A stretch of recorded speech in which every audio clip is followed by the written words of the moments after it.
yeah, we'll see how this meta information is encapsulated in the score, and from there we immediately get to the main part of what I'm doing with Bach, sound synthesis, actually, as a subset of the possibility of augmented sequence. So all the other possibilities I let you discover yourself. But of course, video and lighting, for instance, if you have an augmented sequencer, you can also conduct any other application. I actually do that.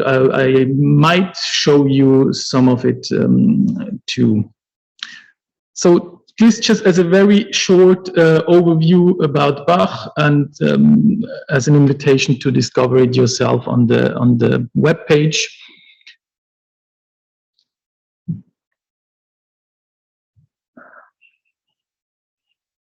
So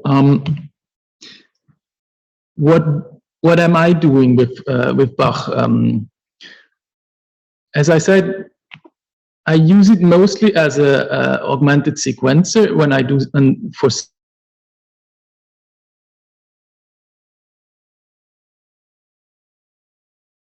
I did. It's this environment. I started developing it on my own when I had a residency in 2019 in Berlin. And I had some time there. It was great, and I had some crazy idea, and I just started developing. And my idea was not so important, but I knew I had to do a soundtrack for a video installation, and I wanted it to be generated in real time. And I started using Bach for that, and I got to this environment that I would call a scored synthesizer.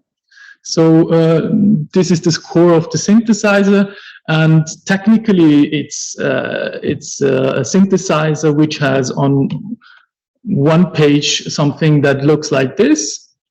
Like a synthesizer with a fixed signal flow. You see this. It's I did not reinvent the role for that. It's a frequency modulation, and it has here some algorithmic stochastic modules to generate data for the different envelopes. On the other side, there is this environment, which is based on the Bach tools. And so that is the technique presentation. Compositionally, this became for me a way to look at music with graphic information, to look at the synthesis with graphic information. As you can see, for instance, this note has right now two graphic informations. No, more than that. It has a note head. It has some kind of frequency information in symbolic way. It has an amplitude, the red one, and it has an information about the panning, which is the yellow one. But this is a selection of graphic information I'm showing you right now. I could change that dynamically, and I could ask my role different queries and highlight notes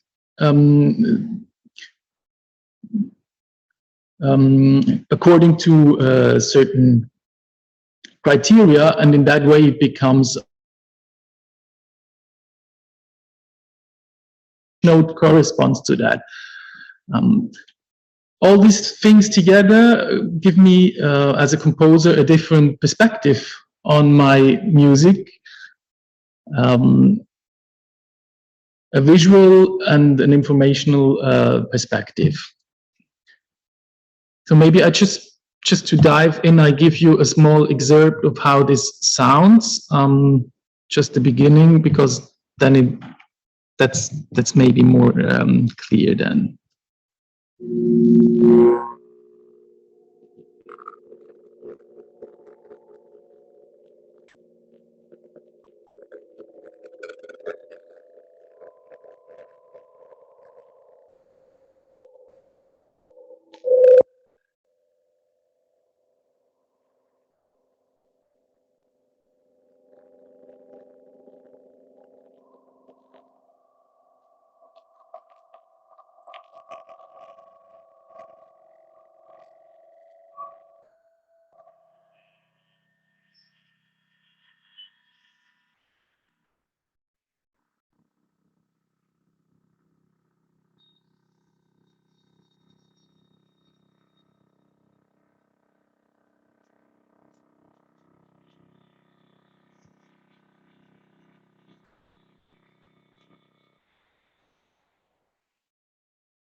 So this is now was just actually generated in real time. Each node, each event has its own set of data.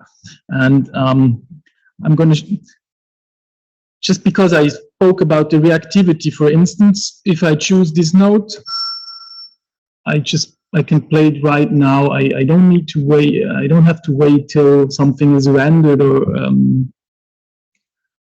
I can, of course, just change it in a different way. So how does this actually work? Now here I'm in the scored environment. So each of those nodes has a set of data. And the set of data is actually, first set of data is where the node's placed itself. So I will just, I have to,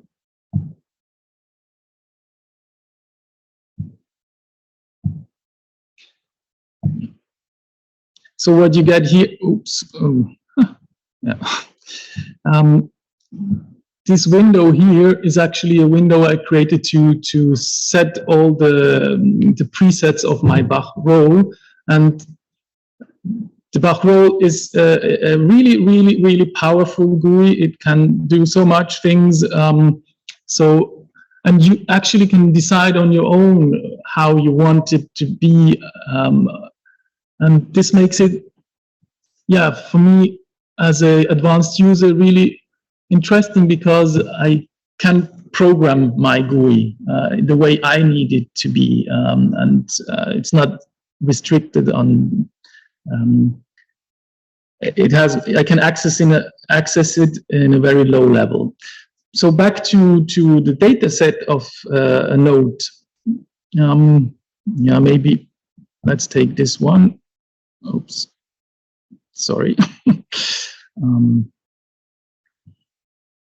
Or any, yeah. This one is a bit small. Yeah. So this is my first slot.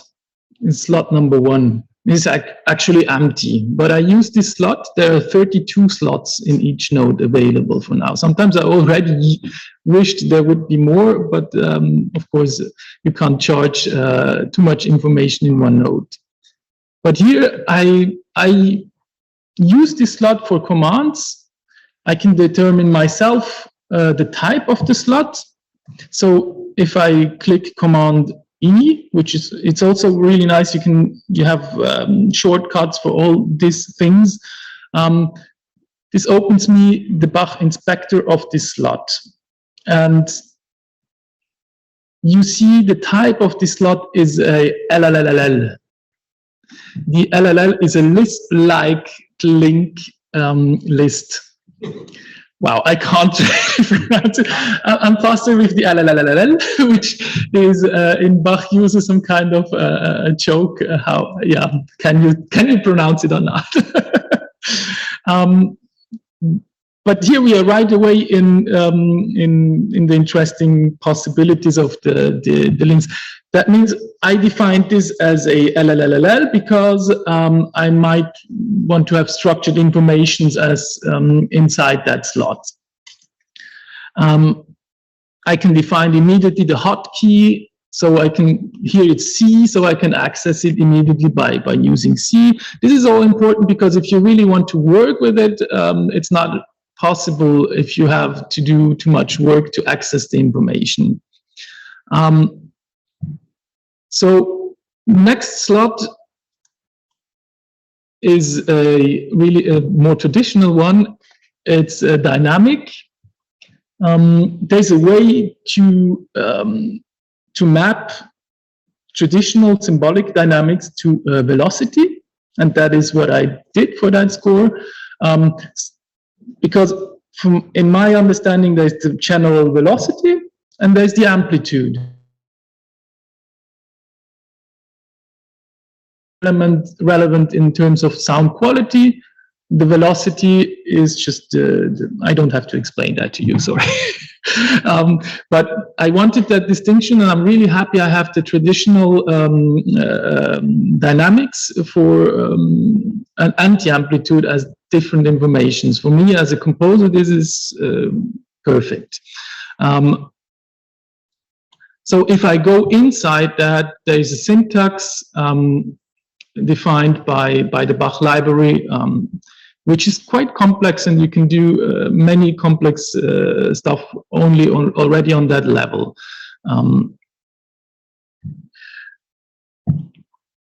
And now this looks a bit different. So this is really the power of LLLL. So what you get here, and this is my syntax.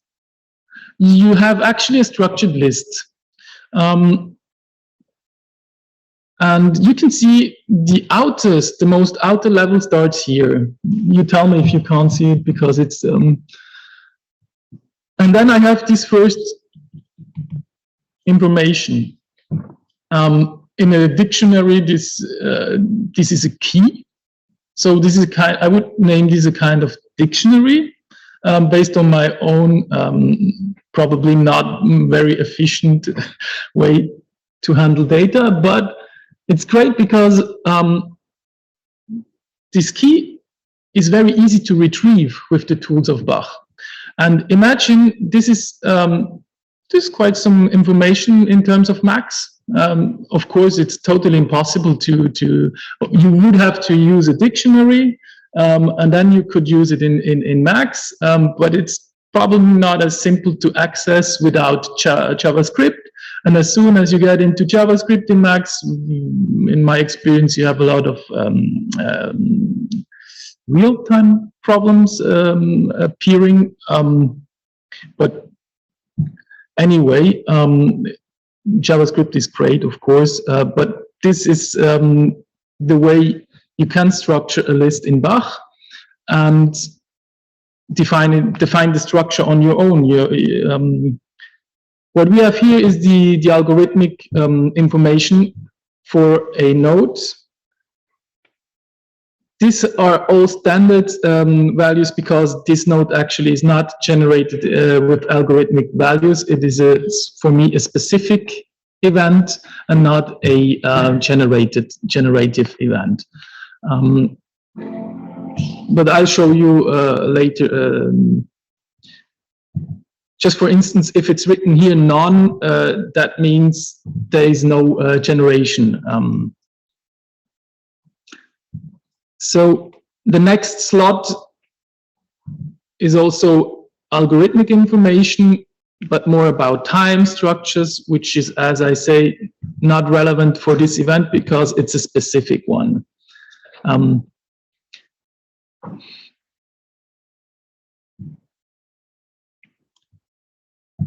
And this is again generative information. And of course, if the event is specific, I will not route it to the other side because that would be too much information to be parsed. But this again, you see, is a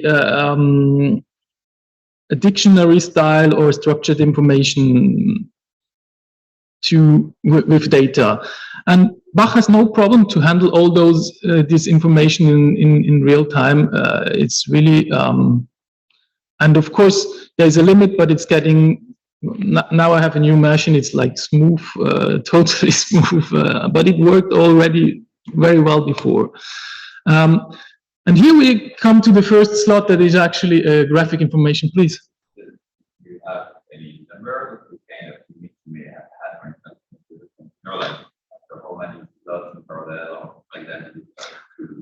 I can show you after I prepared a little example, but nah, the real to be specific, no, that would be an interesting quest for informatically more informed person than me to really test the limit of data.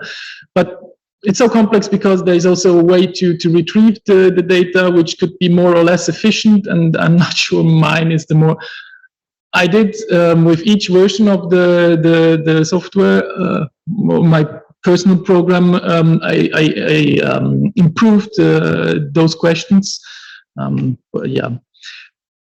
So this slot is not a link LLLL, it starts, but it's defined as a function, and that is so useful because on one hand you have the graphic information that you can see, and you can decide if that graphic information is shown in background or not dynamically. For instance, if I take it out here, it should be gone. Yes, it's gone.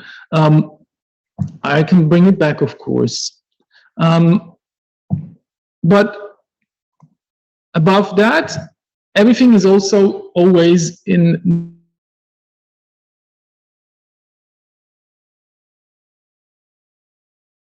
Because also then you can treat it algorithmically. I'll show you later an example, because this opens up a whole world of batch processing of small algorithms on that function level.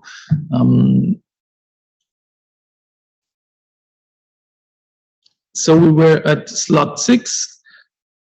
The next slot is again a list link, an LLLL, for information to drive actually the LFO of that amplitude. This, and then now the system is a bit more clear. This is for the index. And again, I have a list for the LFO that drives the index. And again, for the harmonicity, and with its LFO, this is some kind of transposition. And for some kind of vibrato, these are all the different modules that I have in my synthesizer. This one is a new animal. It's a type matrix, so it's a toggle matrix. Of course, here I use this to say if my filter modules are active or not. But of course, this matrix can be used for any kind of purpose where a matrix is useful. You have here a list that defines the names of the matrix.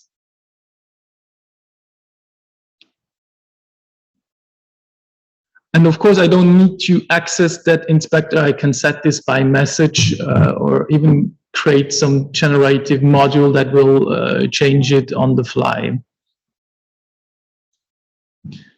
But this, in my case, means that here we have a peak notch, a high pass, low pass, and if the peak notch is on the center frequency or not. And then I could set the peak notch itself. This is really great because the filter, this is a type filter, and it is built a way to communicate also with filter graph of Max.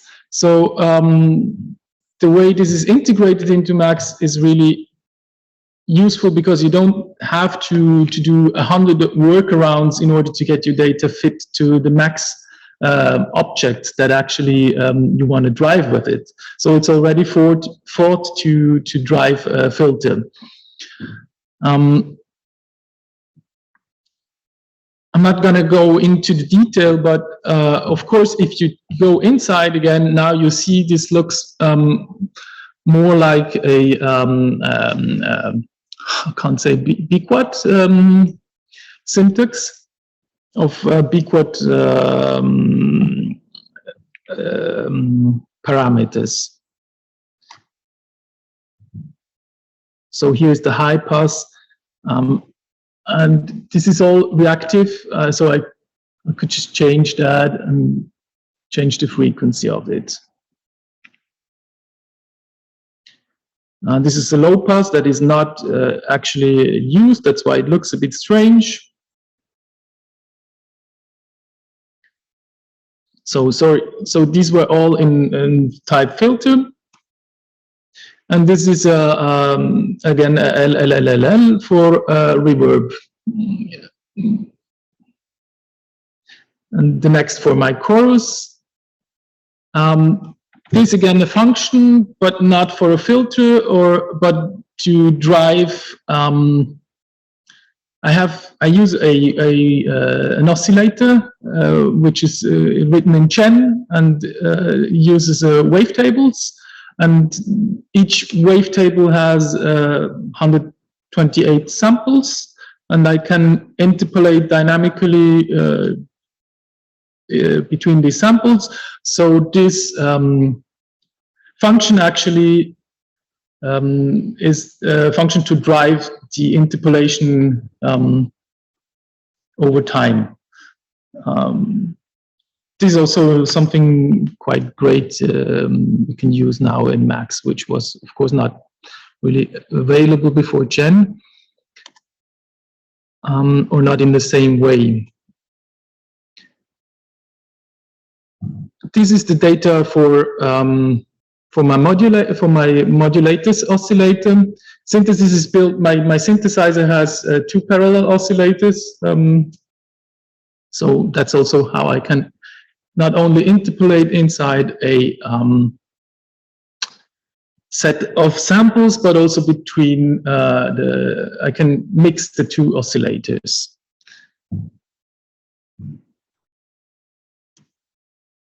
And this is then again the same thing for the carrier. And again, the data for the carrier. And this is algorithmic information for a small generative model for the panning, which is stereo here. But just so you know, there's a built-in slot for spot movements, which works really great. So you could also have this, of course, for more complex panning situations. And then we have a function for the panning itself. And as well, again, the information for the LFO of the panning module. And so in some, these are 27 of the 32 slots that I use. So this should also give you quite some idea about how much data can be processed in real time, which is, for me, really impressive.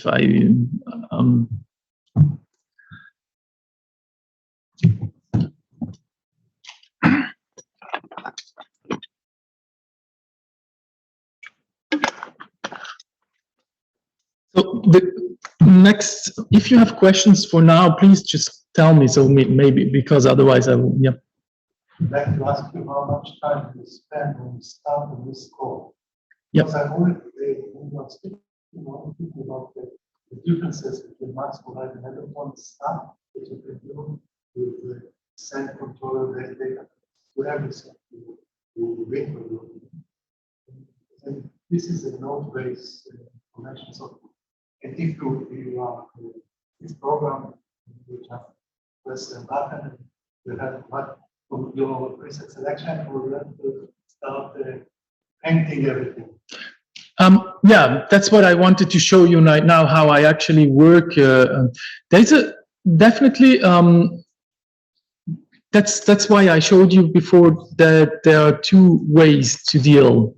So this is a more sound design, sound event-based area. I have every information on one page, more or less, of course. So if I want to create a new sound, I can start from scratch, or I can start from a node I already did. But I love to do that. I love my music to be, actually, it fits my way of thinking to create a specific sound for a so-called voice or or an instrument, I imagine, and then this structures already the synthesis part. So yes, I normally start with a note, finding a note, looking for a specific sound, deciding if there are algorithmic generative parts or not, and this happens more here. So maybe right now starting to look for a sound would be a bit long, but yeah, maybe if I could, yeah. So this, let's say this is our note, or maybe, yeah, another one, sorry. Yeah.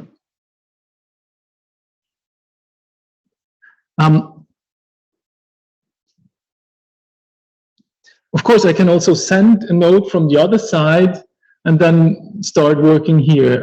That's why I wanted to have those two sides, which is maybe a bit specific. And you could say, yeah, there's so much work to have those two sides, but the Bach score cannot give you this information on the same page. And you could actually use only Bach tools to represent the data, but I decided to do that with the Max tools, because one thing is not yet really ready, and I doubt it will be, is the presetting of Bach slots, for instance. Because a Bach slot has so much information, it becomes a real difficult. Max has difficulties to access all that information with pattern storage. I think you can copy paste. You already did. You have a note. Totally. I'll show that. But let's just say this is. We'll start with that note. And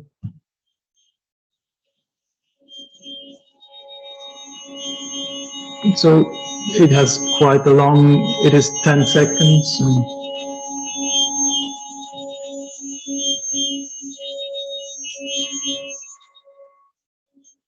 And so now I don't know if I change I could draw that, or but this, let's say I'm really in an optic of sound design manual. So I just change, I listen, I find my sound anyway.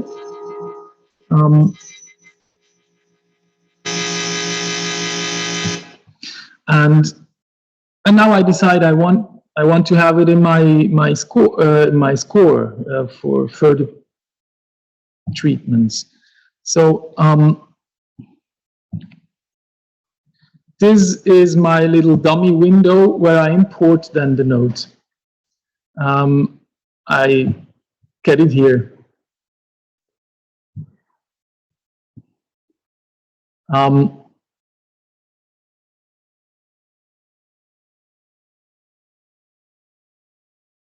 some labor with a lot of patter, but actually I don't want to get too technical because it will eat up too much time.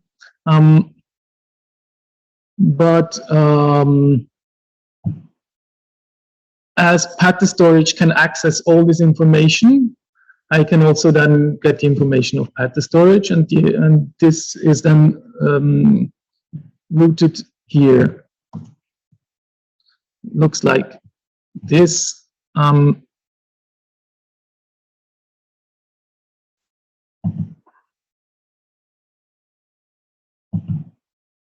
yeah, and here you have all this pattern cable world. I'd like to reprogram that all with Bell script, but yeah, it works now. I'm happy about this. Was a bit long to do. It's a huge mapping, and probably there is a better way to deal with that. But once I get all this data, I assemble it and I fit it to the syntax of my Bach roll, and it comes back here into my, sorry, I want to close that, in my dummy window where I have it here. So now you see there is all the slot information. You can't see that very well.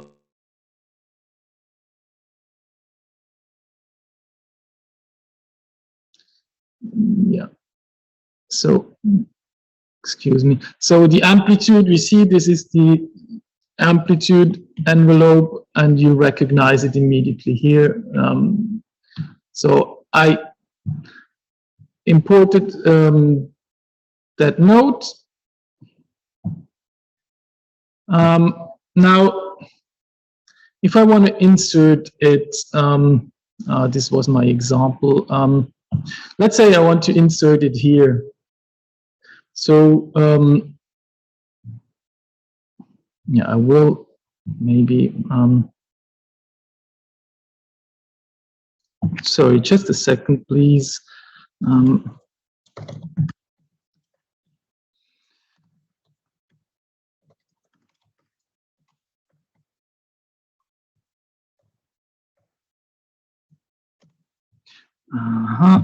So as you see, I'm just right now doing a command to my Bach roll. This is really useful, and I just want to push all those notes. I could do that manually, but I do it as a message. And now so I selected all them.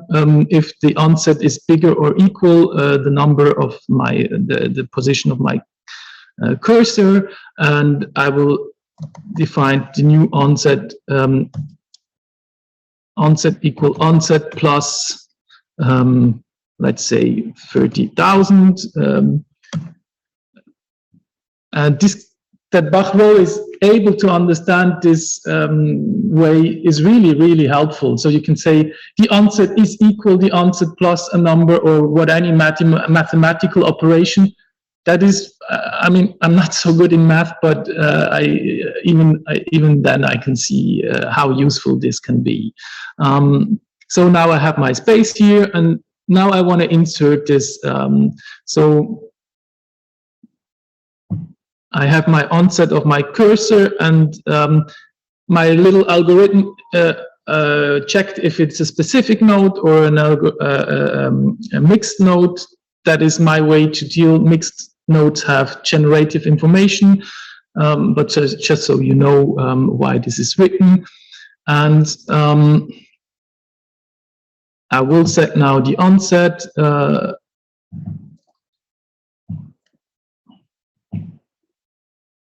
And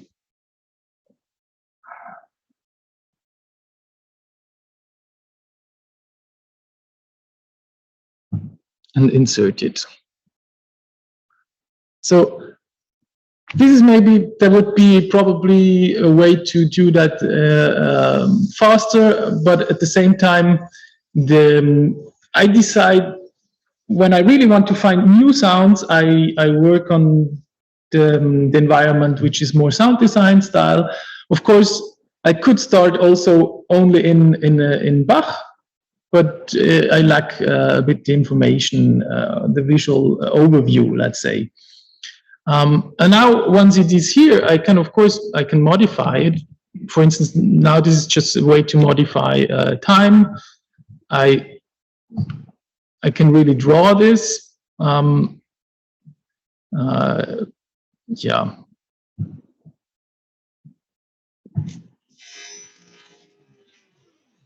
Whatever. You can.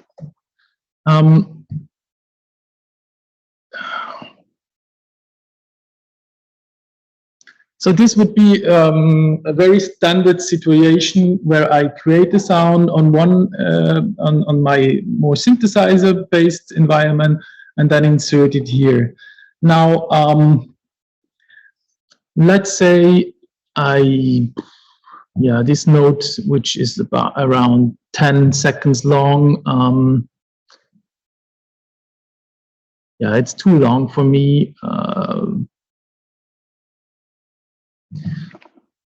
I will just say my note should be duration equal duration times 0.25. So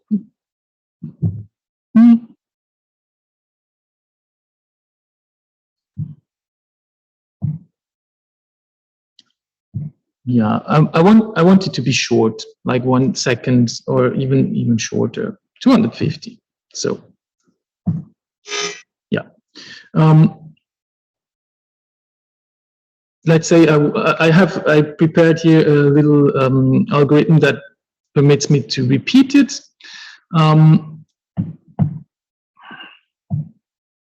I will make a series of that note on the same pitch. We'll do, let's say, do 20 notes, and the space between the notes will be maybe 150 milliseconds. And now I have all this note inserted here. This looks kind of funny. I could now have a little algorithm to change. Sorry, just one thing that is important. Yes, change the pictures, but for simplicity, I'm not going to do that right now. Now I got a little hanger. Okay, so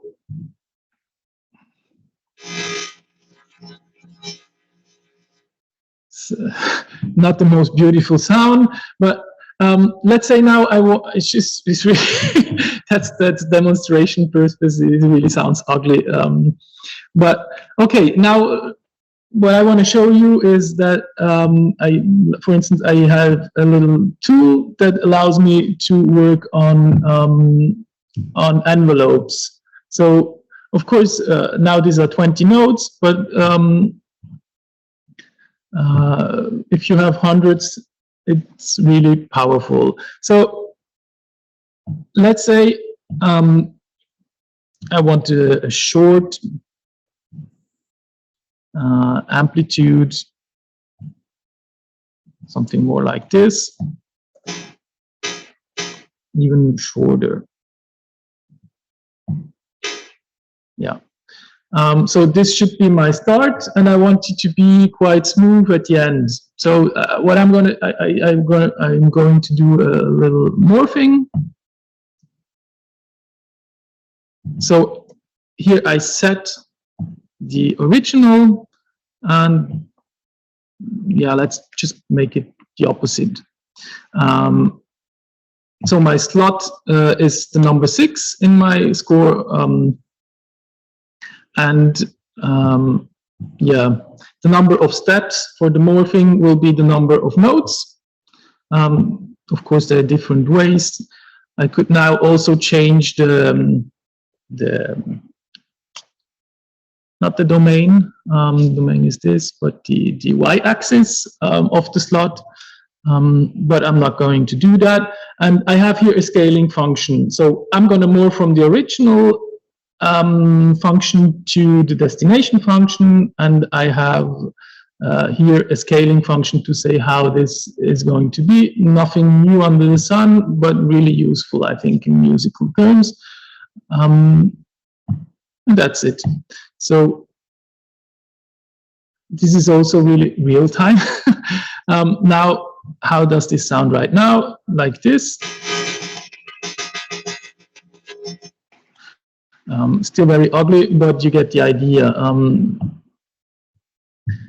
So this is maybe a good moment just to show you a bit. You can do that with in normal max way with many cables, but Bach has this beautiful thing since not so long, but it's called bell, and bell looks like this. You can directly link it to Atom, and once you're in Atom, you have a proper highlighted syntax of some. And I mean, I'm not a good programmer, but this level I can now, and it opened up a whole new world for me. Because I lost myself sometimes when I had to do a little more complex algorithms in Max. I really lost myself in cable world, and each for loop is a pita in Max, and in Bell it's so easy. And one of the newest developments, which is really so on the edge that I was not able to present it, is to that you can now access from Bell directly, let's say, a buffer. So this will be really nice. Let's say I have an audio buffer or whatever data inside, and I can get this data, and as Bach is able to handle a lot of data, I can catch it immediately into the script without cabling and stuff. Yeah, so what do I have here? The $X1 is my first inlet. Wait, sorry, just tell me if it's too small. It's definitely too small. Sorry. Yeah, also, otherwise, if you can't see something, please tell me. I'm a bit... yeah, I always try to comment myself the best I can. But so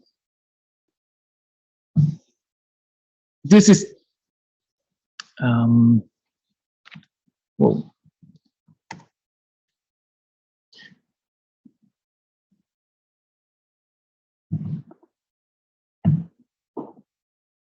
sorry.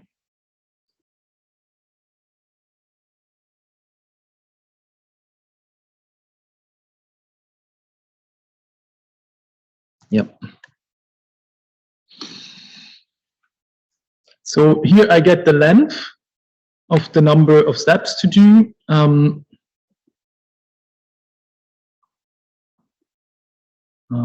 have to read my own thing. Yeah. So, and then I divide that from the whole through the number of steps. And no, sorry, and then I have here the number of steps I want to use for my morphing. And this is some kind of functional way. I could have this function before, just like this. It's just another way to do that syntax.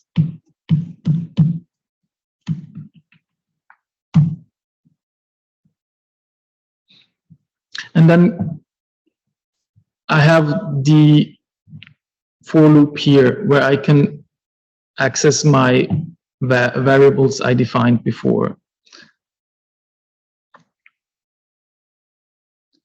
I think, yeah, I'm not going to explain this now in detail, but if you're doing a little bit of programming, you can see that it is quite a small for loop. There is a difference between do and collect. Do means that I will only use the last output of a for loop, and collect means I will use each step that I iterated over.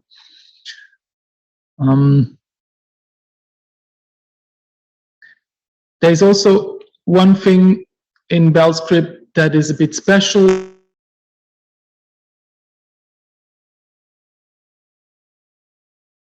I'm not the programmer of it. It does not start with 0. I have to tell it that it starts with 0. And if you're doing a loop in Java, in C, or whatever, it always will start with 0. But Max does not understand that too. So in a certain way, it is logic that inside Max, Bell script works the same way. But it can be sometimes a bit confusing inside the loop. But just to say you why I start here with 0 and then go to the length of elements I want to iterate over.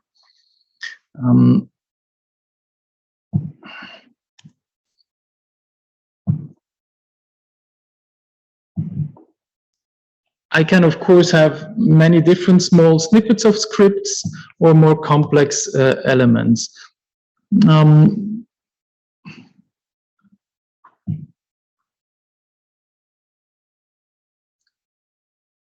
How much time is left now?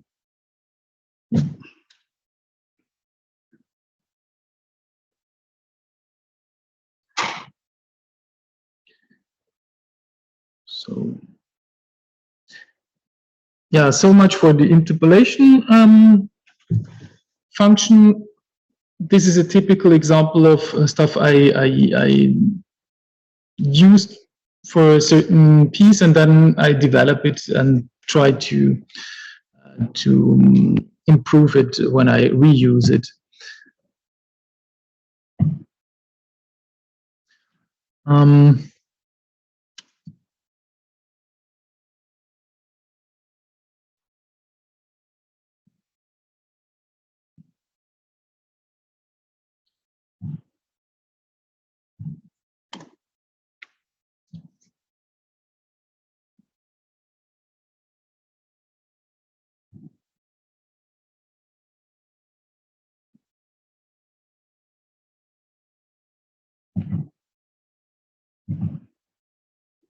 Yeah, as I don't want to, I'm not a very algorithmic composer, but this was also an example that I programmed as a little tool for me.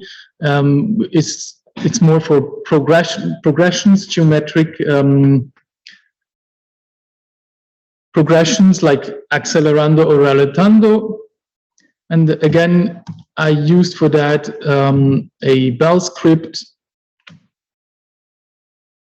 And yeah, you can see that you can really define clear functions. This is a user-defined function where I get my value. It's all routed from outside. And then I have my arithmetic progression here as a formula. Yeah, this is really a very, very useful tool for me now in Max, in Bach, and I tend to use it nearly only Bell in the meantime, and not the normal patching structures. But you could do all this stuff also in the traditional patching way.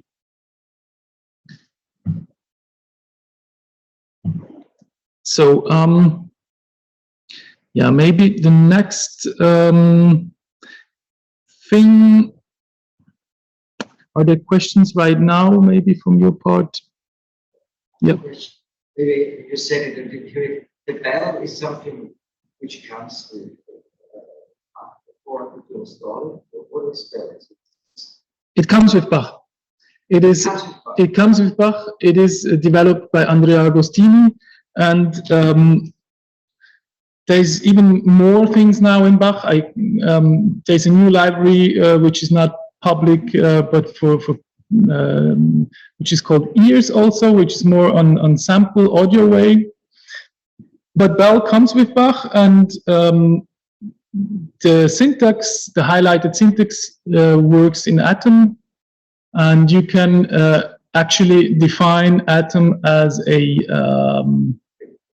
editor for Macs, which is really useful. So whenever you double click on the text object in Macs, it will also open that up in Atom.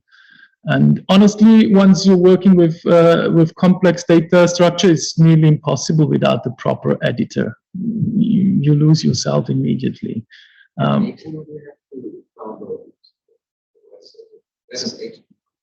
Atom, yeah, you can download it. It's free. It's open source. It's a hackable editor. Really nice, well-developed editor, I think, as far as I can say. Yeah, and Andrea also developed that syntax, which is also really important, because if I do here a Bach eval, so that is my Bell evaluation object. Now I double click and it opens this so-called scratch pad. But if there's no highlighted syntax, yeah, for me, at the very beginning, I could not really find myself in the code without the syntax. Yeah, it's too difficult for me without colors.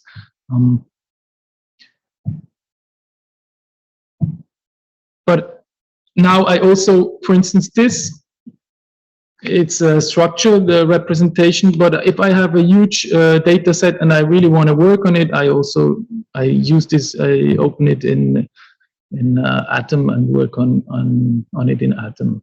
It's clear like this.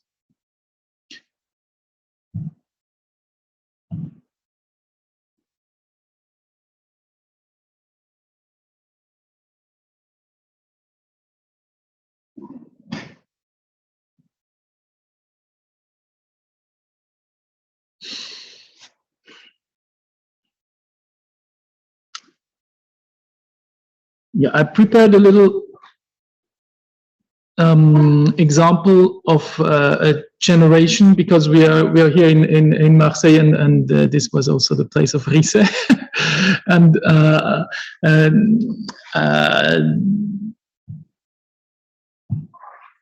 I will open that up.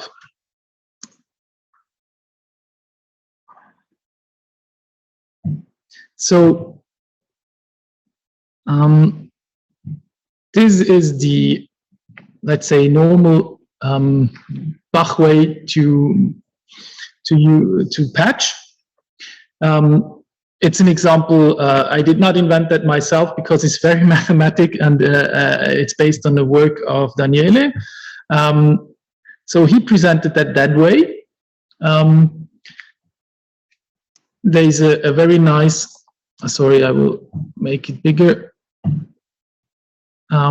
article, and Daniele explained how to get the math into Bach, and he then used the whole set of Bach and I mean, not the whole set, but Bach together with Cage. Cages are abstractions. If you get in, you see there's the typical. I can see the Bach, smaller Bach elements used inside. But he also used Bach eval here, because you can also just type into the object, for instance, a formula. So he mixed it all together in a very efficient way. I tried then to see if I could write it again in Bell script, which I did, and it was not so difficult. Just so you know, one thing that is also nice, I think, in terms of Bell usage, is that you can define global variables, which, yeah, of course, if you want to avoid cabling, and it helps a lot. So here he defined his global variables. And what what actually does this patch do? I'm going to now show my own version in which is done with Bell. Oops, sorry. So the script, oops. In my case, looks then like this. I still think this is really nice if you have a more complex algorithm, because you can send that to a friend who is maybe good in informatics.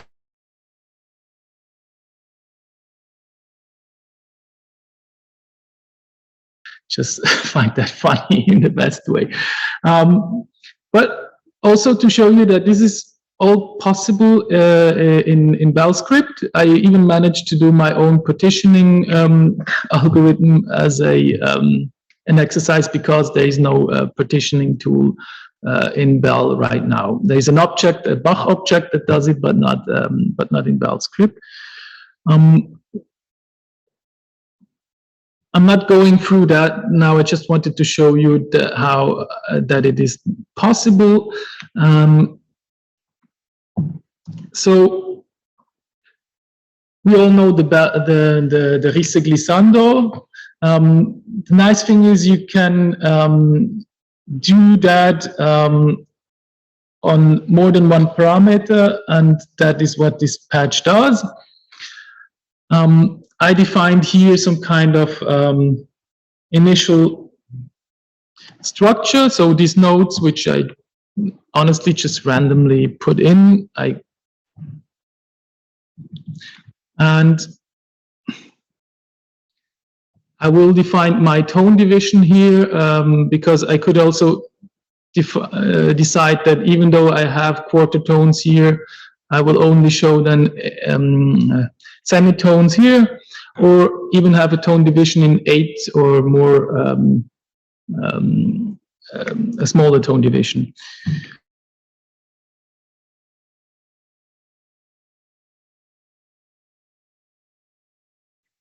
So I will maybe the metabars and the center rate. These are some more empirical values. I mean, there is some kind of bell, which, you know, in the Risse glissando makes, it gives us the illusion that everything is accelerating or rising with a constant, but in the middle we have actually a constant amplitude, which is moved out on the edges. So this center rate and the sigma are for this the way this bell is defined, and are more empirical.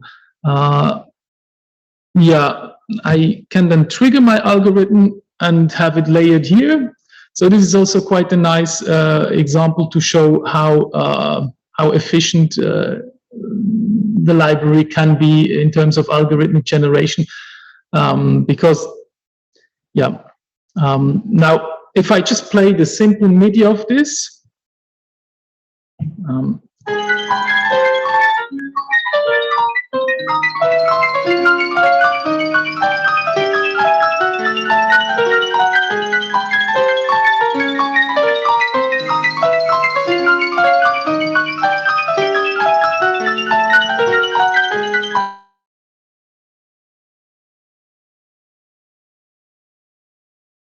shortcut of my other, but of course, the more layers I add, the more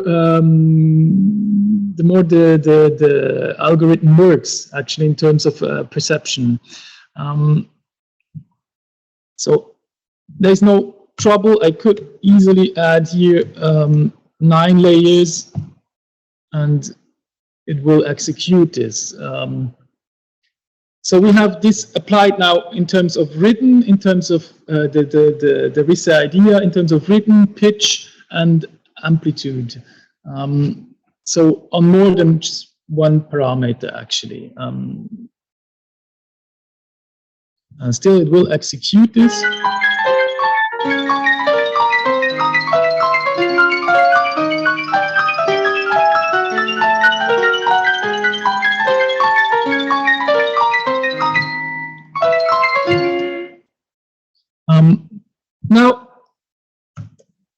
it would be maybe funny to yeah, just a little thing also which is nice to see. Of course, I can send it one command, a bit more complex command, and it will immediately arrange all this data in a different way.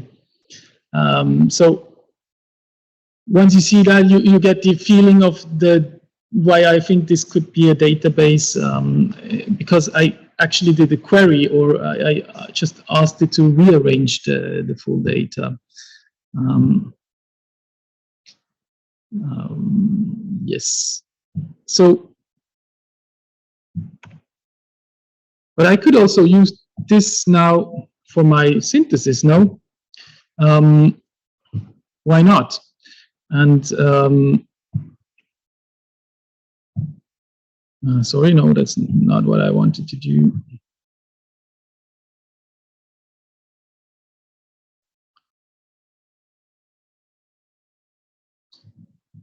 And that's what I tried before here. So this is another way to arrange it. And so I generated the data before, and then I put the synthesis data into the nodes, and I hope it will not crash.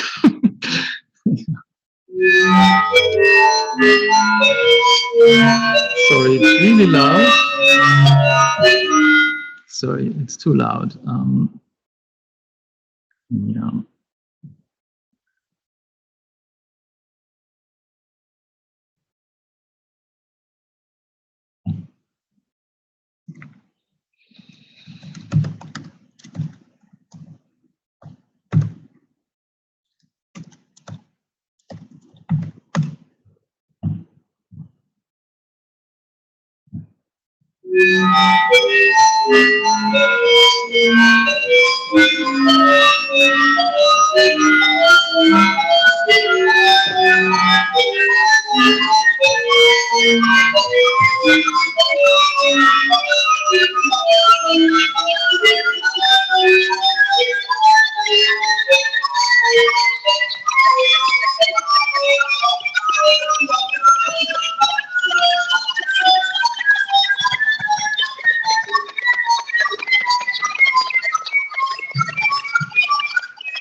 So you see at the end it got a bit slow, but actually this is because I can still improve my performance here, so I don't highlight what's happening in the score.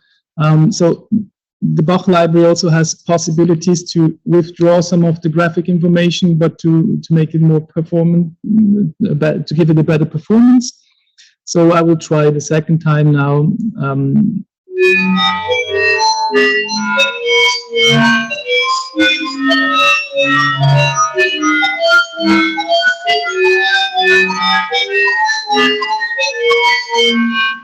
Oh, sorry.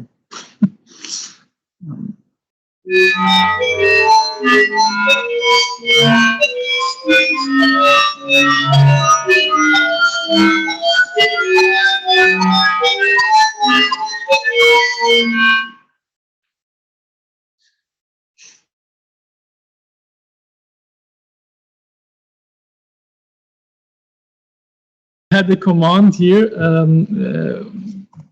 which said my synthesizer to stop. But yes, and I think it should execute it now even at the end. Yeah. So, but then yeah. So about the number of data we have a lot of nodes here, and each node has its own data set, and yeah. So I think it is really quite powerful in terms of data flow.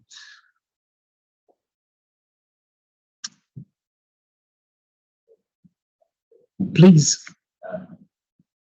So all the examples now say that all of them now. Because like with Gilbert, that's weird for making this thing for. Sorry, I can't hear you acoustically very well. How much does having a state bar like that help for this precise thing or help you just ignore it or? That's a good question. Yeah, maybe in this particular example here, not. I actually think I will just close this and show you. But yeah, that sometimes it really helps, and sometimes it does not help at all. And you could also just withdraw the staves and have a space. Actually, you can do that with your Bach roll. If I show you maybe this project, which is with singers and which we are going to hear also.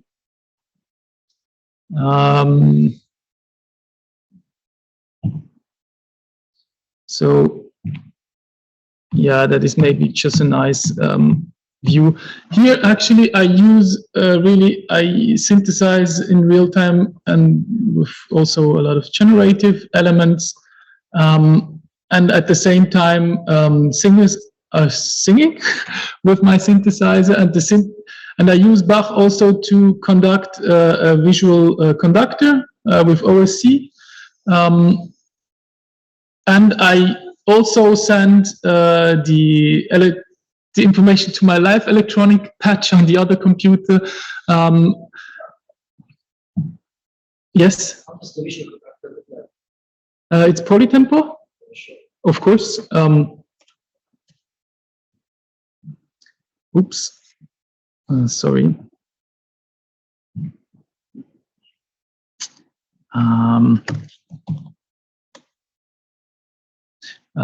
So it looks like this. It's browser based also, but this is the application version. Just a second.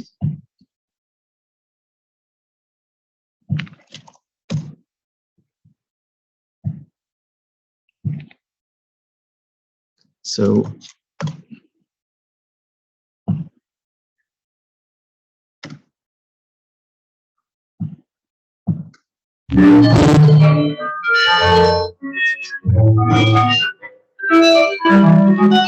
so here you have the visualize.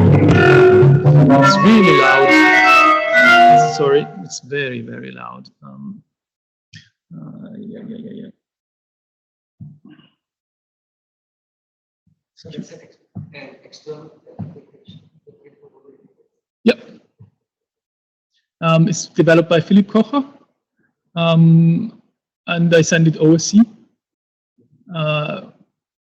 There again, Bach is very useful for that because I can catch the information out of my slots and transform it, send it. Yeah, for all this.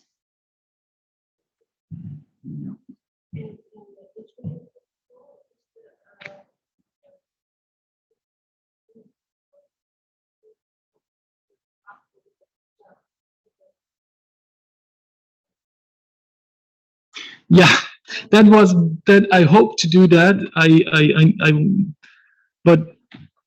Yeah, it would be lovely if I had an antiscofo running together with my singers. That would be maybe a research project for me because I think it's quite difficult and there's some problems I don't understand. I would need to work together with someone who is more informed in terms of informatics. But of course, that would be great. Because then I could adapt the synthesizer to the singers and not the other way around. But with the visual conductor, it works very well. Actually, already. But in my musical conception would mean that that the machine adapts to the singer in the best case. Actually, yeah. So what was I going to say? So yes. Now I lost myself. Sorry. Yeah.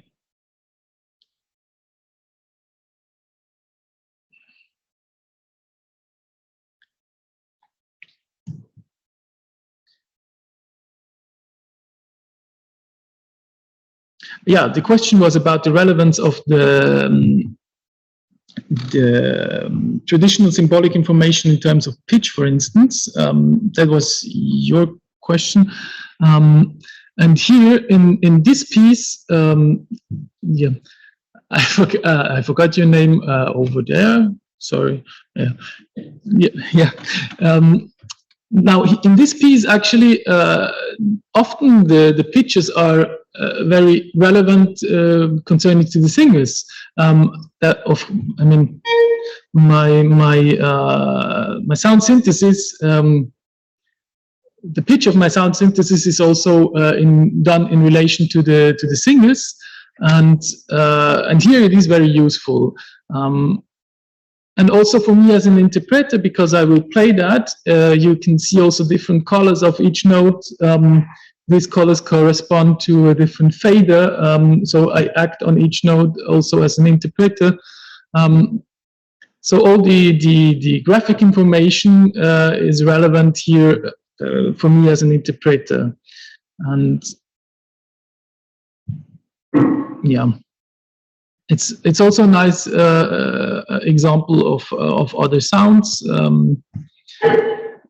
which there could be even more work be done in terms of different notes how to distinguish the different sound qualities from, let's say, if this is I know that this is a more percussive sound. So actually, if I had more time now, I would probably rework my note heads just to give me that visual information immediately. But yeah.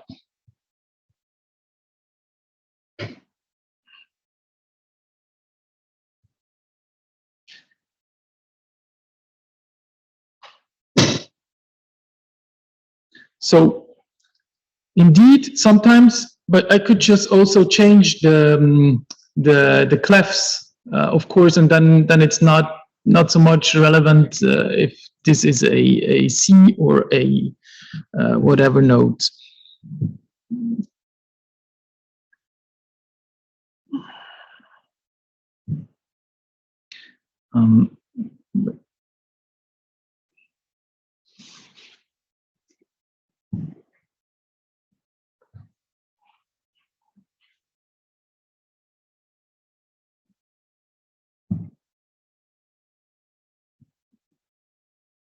So you can also adapt that immediately. Are there maybe other questions? Yes, please. Could you show us, I'm curious and only know Bach on a basic level, the point of connection where the note information is then being sent to the synthesizer information? Yes, of course. So this looks always a bit messy behind.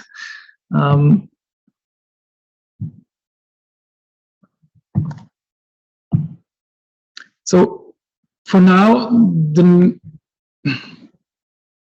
that LLL has all the slots in. So what comes out here, I will show you. This is the play out. So no, here I'm at the Bach score. Sorry.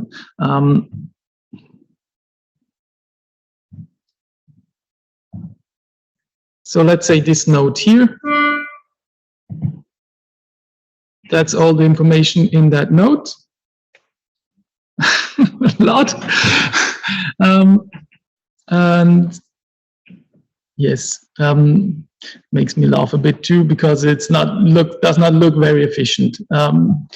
And then I catch it here.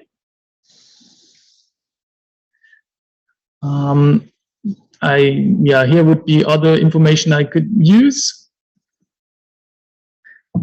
And then it goes here, and I need this defer low. Here I have a little algorithm that asks really just, which voice is it? If it's voice number 9, do something different with it.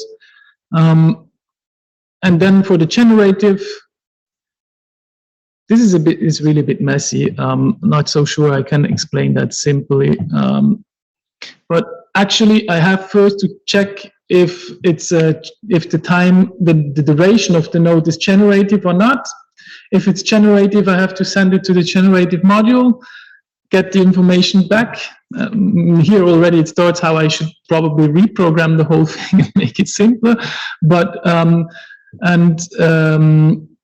so this patch here decides if the duration information is from the score or if it's generated. And once I know that, then I can parse the data. So here I parse the generative information. That's how it looked before, the old way, like patching and stuff. Or here I already have some Bach eval, and now I have. Sorry, I have to make that bigger. I have this nice Bach eval algorithm who decides, who finds me actually takes the dictionary, looks up for the key becomes actually the pattern name.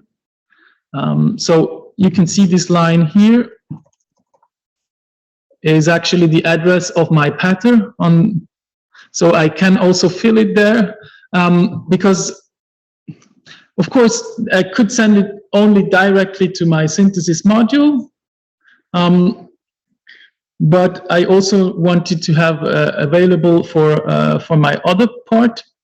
So this is the way I create my string to send it to the pattern, and then there is some other stuff going on.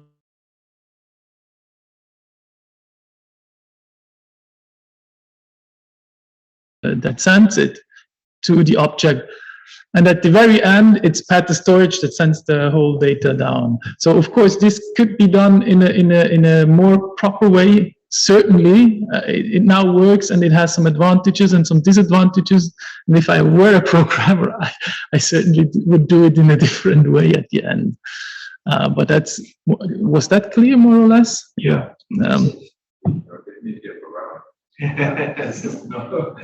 No way to call this not correct. Yeah, but it's so messy. but that's probably always a bit at the end. Yeah, but it is nice. Actually, Bell for that helped me so much, because before this was all cable work, and I honestly I lost myself at the end. Just finding the one little error where I did not have the right order. Of course, in a script that can be a problem too, but at least you can go through it slowly and line by line. Yeah, I think I thank you so much for having the patience to follow my presentation workshop. I hope that gave you a bit an insight in my practice, and I want to thank here again to Andrea and to Daniele for their work, because it's because of them that I can work with that. Yeah.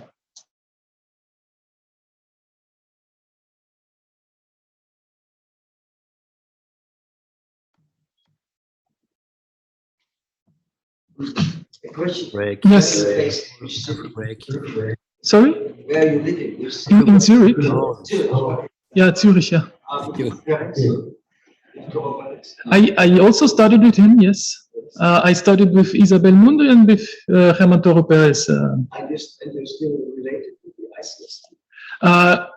Yes, I work together with them also because we're doing a lot of events in our school, and I organize a huge Lange Nacht with many projects of different electronics, not electronics, and we're always collaborating. Yeah. And yeah, I know them very well. It's just okay. Thanks. You are I'm Andreas from Australia. okay. Yes, thanks. Nice to meet you. Yeah, it's actually a pity this is such a huge space, because in a workshop that would have been a bit more. It worked.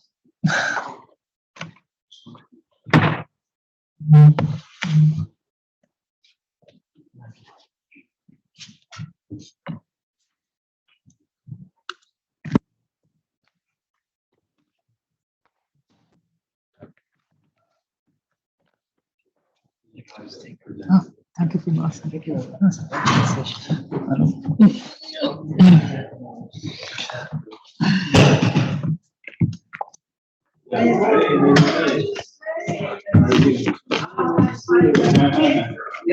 Thank you, that's very interesting. Really? Yeah, thanks. Maybe you should consider to make a library like Cage with abstractions of all of your work and written in Bell. Yeah, I thought about that. The thing is, Then other ones can take building blocks and make their own. yeah, maybe, but you know, to do that right, you really, Need to be a programmer. I think, my things work, but there's always something that is not working. But I always post it when I think it's. I had it actually. I wanted to do that. I have something in mind, but when I then see the work of Daniela, I always think, no, I should not publish that. What I take from your lecture that I need to learn Bell. It's I really, always put it aside because it's really useful. you need time to learn it. Yeah, but with the highlighted syntax, I try. well, yeah, it's really worth because there's actually nothing really comparable in Max. Yeah. Because once you get into JavaScript, you really have this thread problems. I have really stuff coming later than it should. You know, the order problem is not anymore working, and with Bell you don't have that. You always You learn it from the help and from things. from scratch, and also it was a bit awful because there were bugs in the beginning, and I found that. Yeah, I know that. I saw it, but I always put it aside because you know there's so much stuff you need to do. But if you, I should do some series of little tutorials about it. Just try, for instance, to start to compare iter to for loop. You can do very small snippets. Just to see the benefit of working with it. Yeah. Wonderful. Thank you very much. Well, thank you for coming.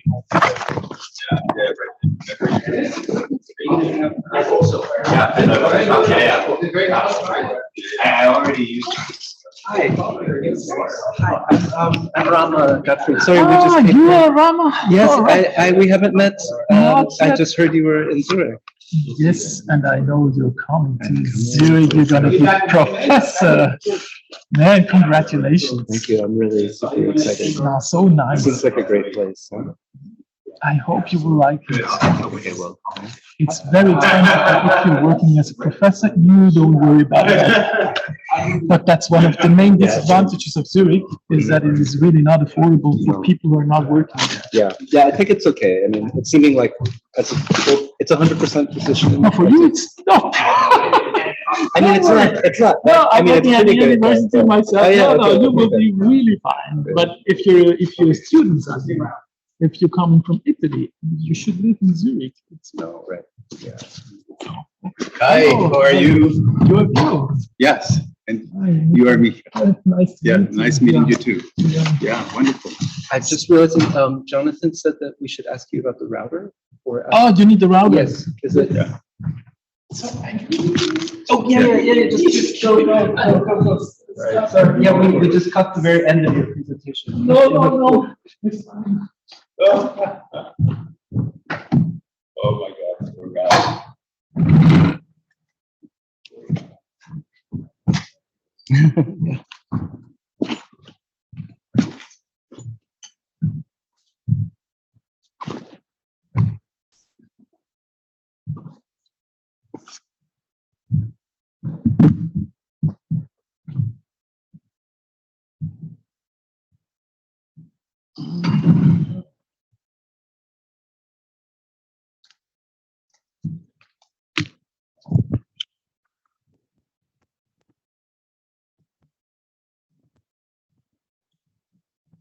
This is the microphone. This is.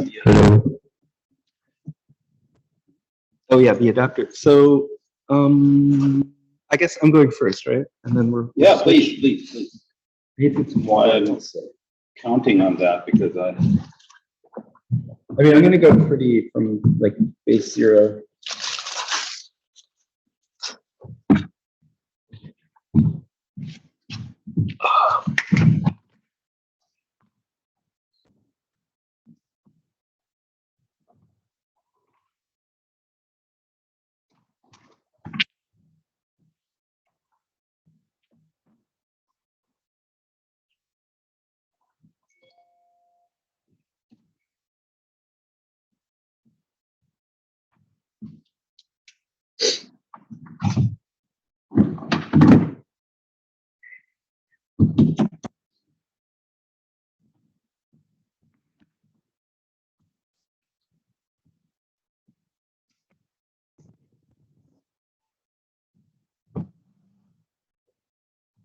Lighting is kind of funny.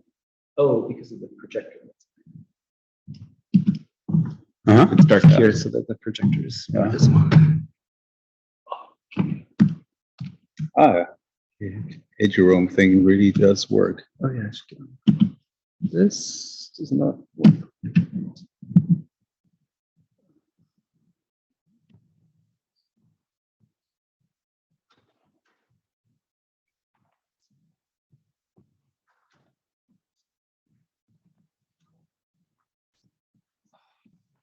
No, totally understand. When you're doing something in public, you have to be in the middle of it. That's a good reminder. We should use the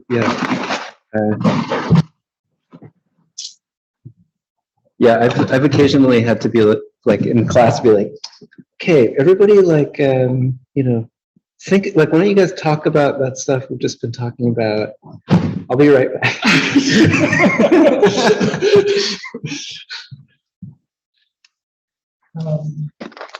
Okay. Is there any...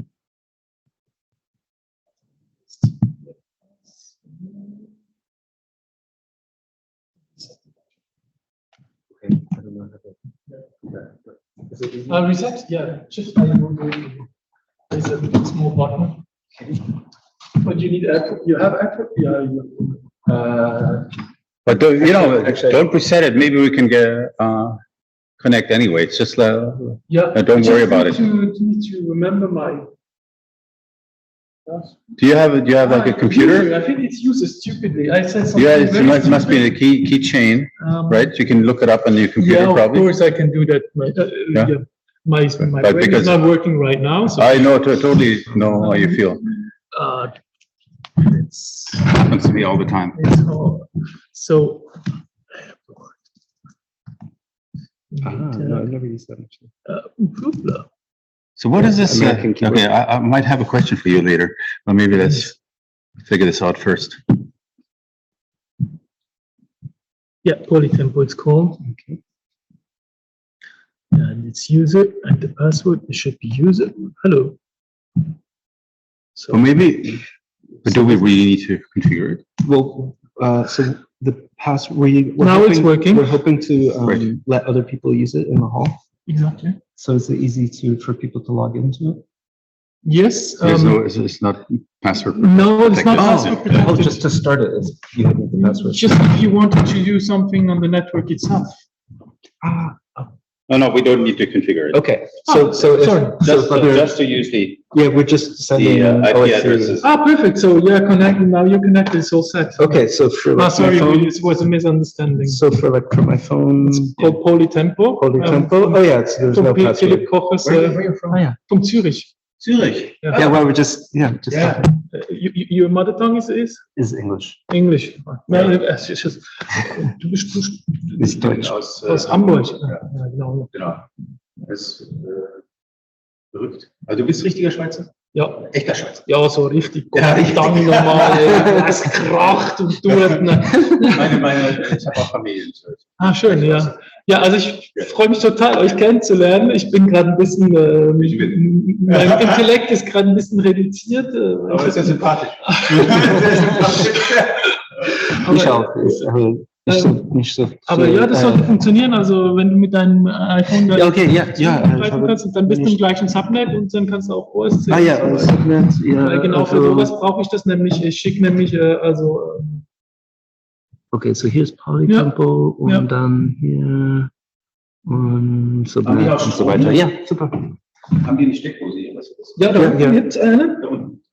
Und ja, kann ich hier auch. Sag mal, diese Dateien, was hat das damit auf sich? Das ist Das ist von Andrea Agostini selbst geschrieben. Ja, sein Parser ist wirklich so. Und das ist wirklich, also Inside, das gehört jetzt zur Bach Library. Ja. Das hat sich eigentlich so eine Art, also ich komme ja da nicht so draus, weil Bell ist eigentlich die einzige Sprache, die ich wirklich schreibe. Guck, this is the PHP. Exactly. Mit the $sign. It looks a bit for me, as far as I can say, something between Python, JavaScript, and C. From the style, I mean, the for loop is called for, the variable for the index, and then you have to define the start, and then to the variable, and then you can say if it's do or collect. And if it's do, you will get as return only the last of the whole iteration. If it's collect, you will get as a result of the whole iteration. That sounds very cool. And it also works in the high priority thread, I suppose. Exactly. That's why That's that's so cool why we in need terms that. compared to JavaScript. Yeah. Which is not, it cannot work with JavaScript because of that.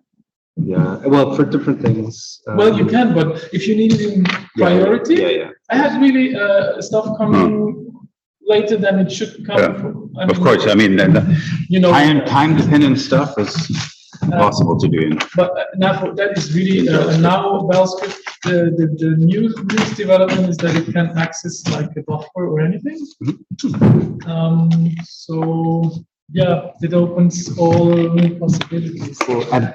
I'm a hardcore ODOT user. So for me, ODOT is also another scripting system from SynMath where I studied. So to learn another one now, it could be interesting, I guess. Never enough. But the problem with ODOT, it doesn't have a history operator. You don't need a history operator Because you feed everything back into Well, what do you the think? object. What do you think a history operator is doing behind the hood? behind the hood. That's exactly what it's doing. What's Bell doing behind the hood? No, I mean any history operator is going Yeah, to that's right. feed back Basically, to yeah. store But the value. you can't save a state. That's what You can save the state. You can? You store, it's the ODOT expressions function on bundles. Mhm. So if you have a bundle coming in, Mhm. that's one state, and the Yeah. bundle coming out is another state. Yeah. So then you store the bundle, Okay. and then you've stored your On state. that level, you should definitely ask Andrea, because as far as I know, it's always recopying a lot. But for me, this is I don't know enough about Right. that level of Right. Of course. I think ODOT has a greater compatibility with the JSON format, so which would be definitely an advantage.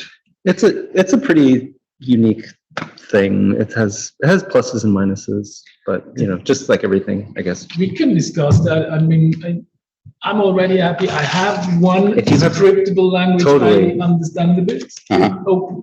For me, it was important to get my mind into the concept I'm a composer first of all, Mm. not an informatician, Mhm. and to understand that this is really useful and to work with it.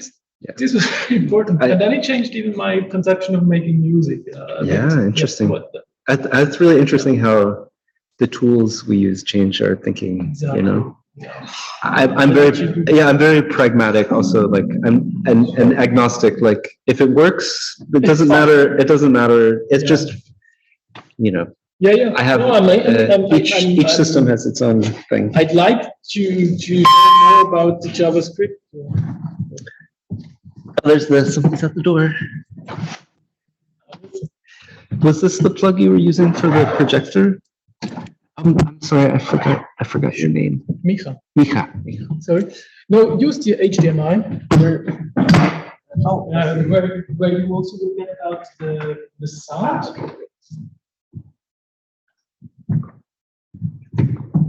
If you need this additional connector, I have one. Yeah, I brought And one. now you can also configure this as out for your sound. Great. Should work actually. Awesome. Thank you. Yeah, great.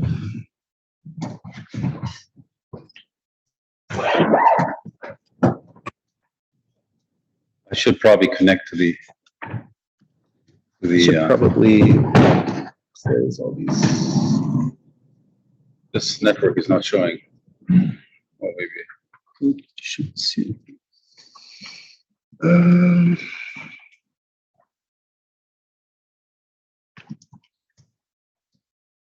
So many apps open.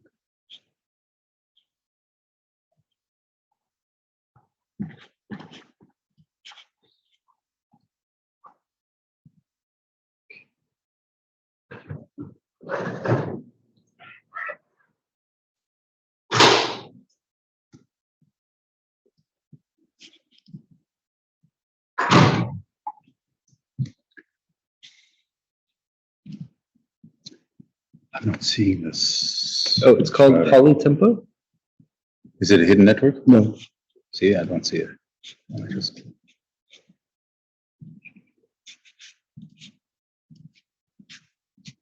Other networks here.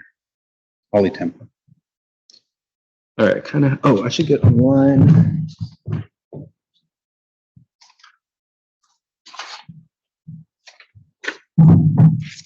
Oh, right. So I have to switch back and forth. Right. Tenor. Visitor. What?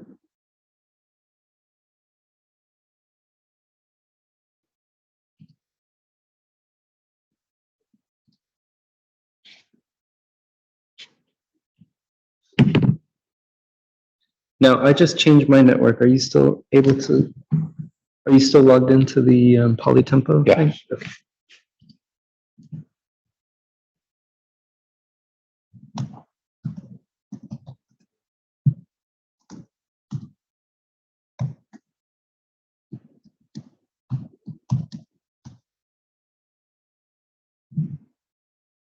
But that's very cool, right? That they have Didn't work. support for a new language. Wait a second, I also have to switch here. JT.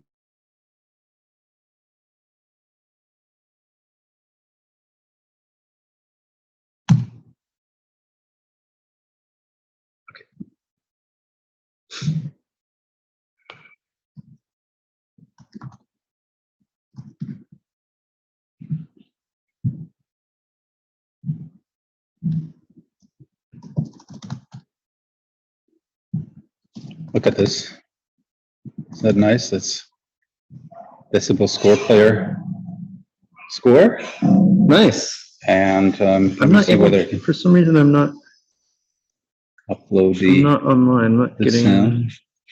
You're not up on.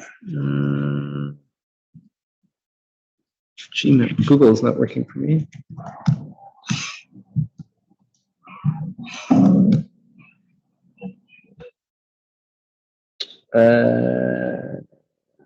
That's weird.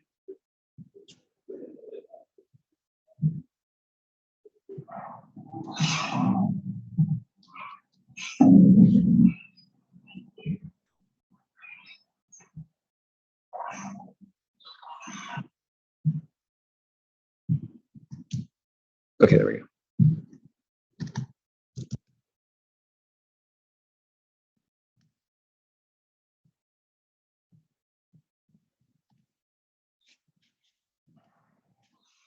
Okay, great. All right, so I'm gonna go get some water.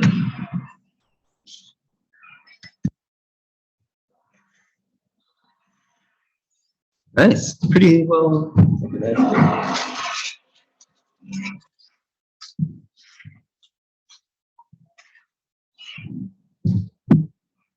All right, getting coffee and water. Oh, I envy you. You can have. I can't drink coffee. That's kills me. But in a good way. Yeah, I'm getting to the heartburn already, but.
Just FYI, this is advertised as a max workshop. Really? Why is that? I know, but it says max for on the door. But in the program, Be prepared. it is advertised as Indeed. Well, that's something that we need to, Well, DrawSocket is like a feature of Max Square. come on. Well, don't put yourself down. I'm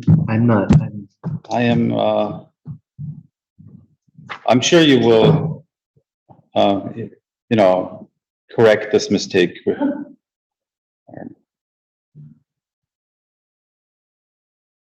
Color about.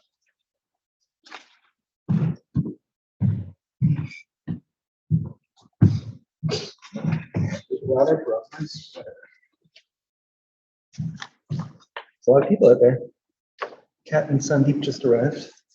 They're also coming through the workshop? I don't know what's going on exactly. Kat seemed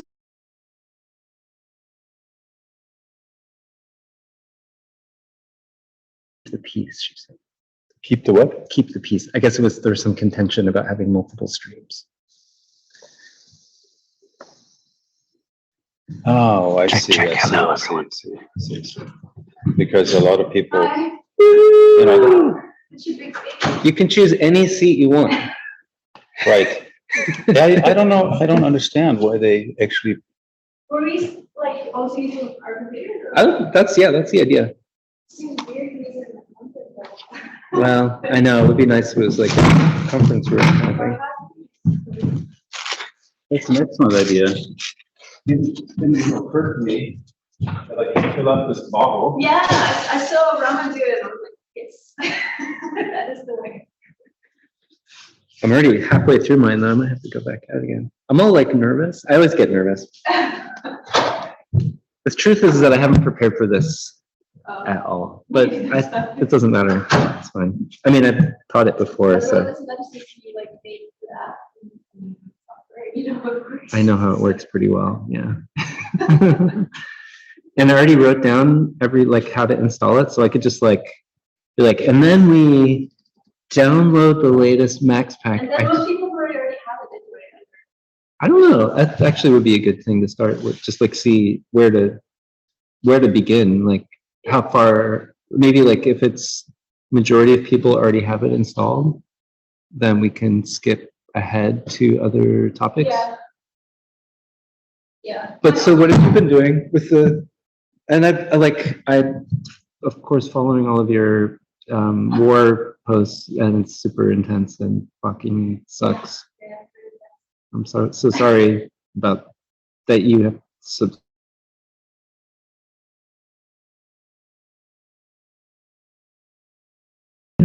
deal with it directly as. Yeah, it's difficult because it's kind of every day. Yeah, Every day you're slowly. I know.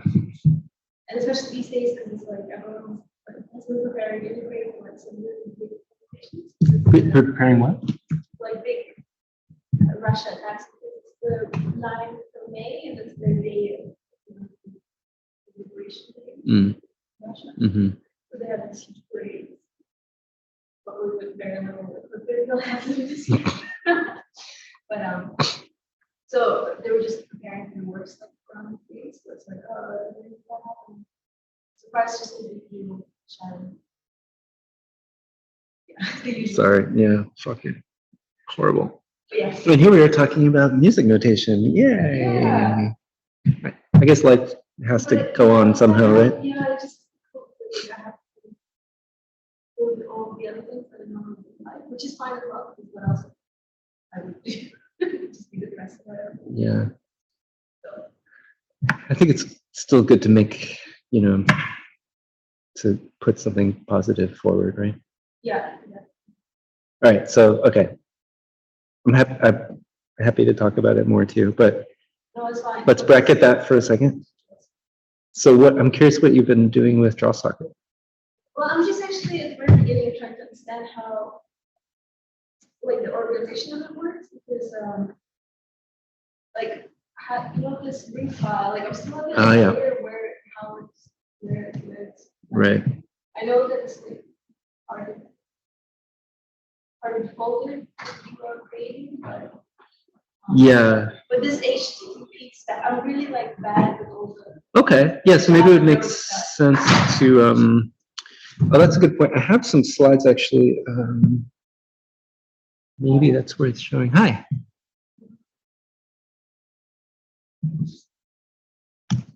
But you know, don't you? No, but that's actually could be useful to have this like a diagram of draw socket here. Oh, but I didn't. Yeah, let me just see. Draw socket.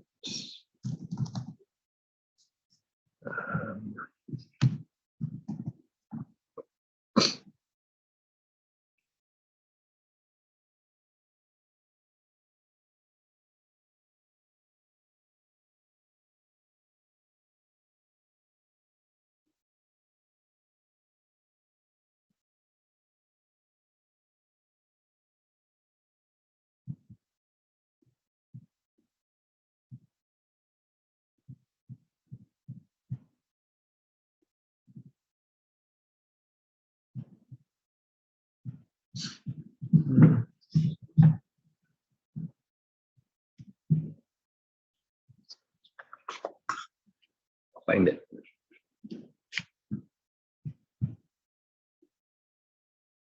I'm just looking at this.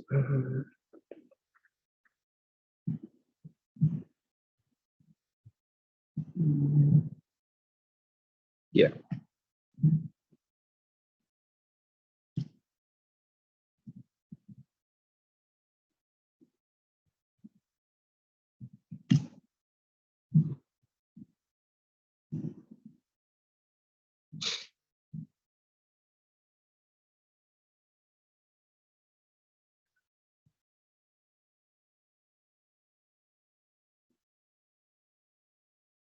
I'm just not sure how to make this post HTTP index file.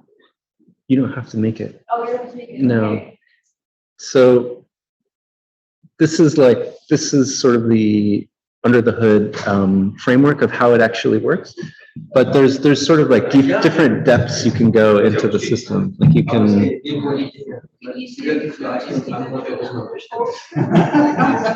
You actually don't need to. So using the folder is when you want to, like, if you need to have images, for instance, or yeah. So if that's what you mean, then yeah, it's basically just relative to where you have the patch saved. No, you don't have to create that. It's just if you want. So that's just like how it works is the HTTP stuff. So I talked about it just to like present the sort of structure of it, but it's totally not necessary to. And so that's what the server is actually doing. That's what the server is it's a HTTP server that's giving the files. Yeah, yeah. I mean, to various degrees of depth. Yeah, we can go, but thanks for, so now I have the diagram prepared so I can show that. So that's good, thank you.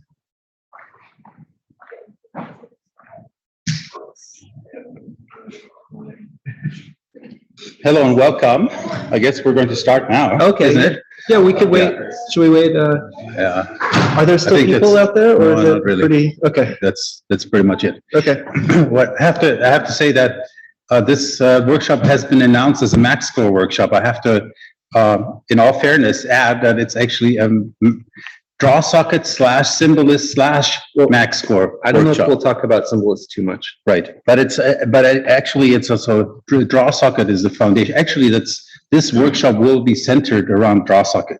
You know, MaxScore is just one application of many possible applications. I just wanted to mention that. And draw socket, of course, is one of many applications of MaxScore as well. So there's a little overlap, and that's what we're going to talk about. This like the overlap of these two fairly large projects. Fairly large project. So I see a lot of familiar faces. So I guess probably a lot of you already know a little bit about both projects. But just as a little background, MaxScore was developed by Gerrit Kaiju and Nick Dibidowski. Dikovsky, yeah. Dikovsky, which is a Max-based score environment for algorithmic. I think I will. Yeah, okay. And DrawSocket was developed for a large project in the Sempali Elbe Tunnel in 2019, I think. It started in 2018 when we already knew that we were going to do this. And I have actually, so some of these slides you'll see also in my Symbolist presentation, but here's a picture of the original concert that we made DrawSocket for. And so DrawSocket is, actually, let me see. So, sorry, here we go, right. So for this concert in the Sempali Elbe Tunnel, there were 144 musicians, and each musician had a iPad that would display their part. So it was like a large orchestra, although not the typical instrument numbers. And the audience, as you can see in the picture, would walk through these tunnels. In Hamburg, there's the Sempali Elbe Tunnel is, I believe, oh yeah, it says here, is 432 meters long. And there's two tunnels that are parallel.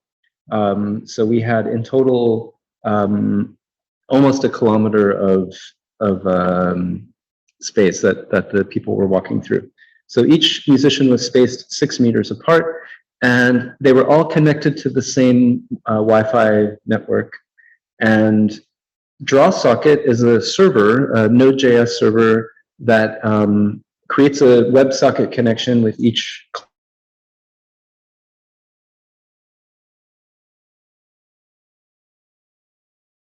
instructions for each tablet individually. And then we used a animation plugin called GSAP, Green Socket Animation Platform, maybe, and synchronize the scrolling of the scores through each piece. And so we had a system where we could, refresh the views for the next piece, and then start with a synchronized performance. And it worked surprisingly well. Here's a little demo. So these are different, so it runs in the browser. And you can see here just an example of the synchronized score.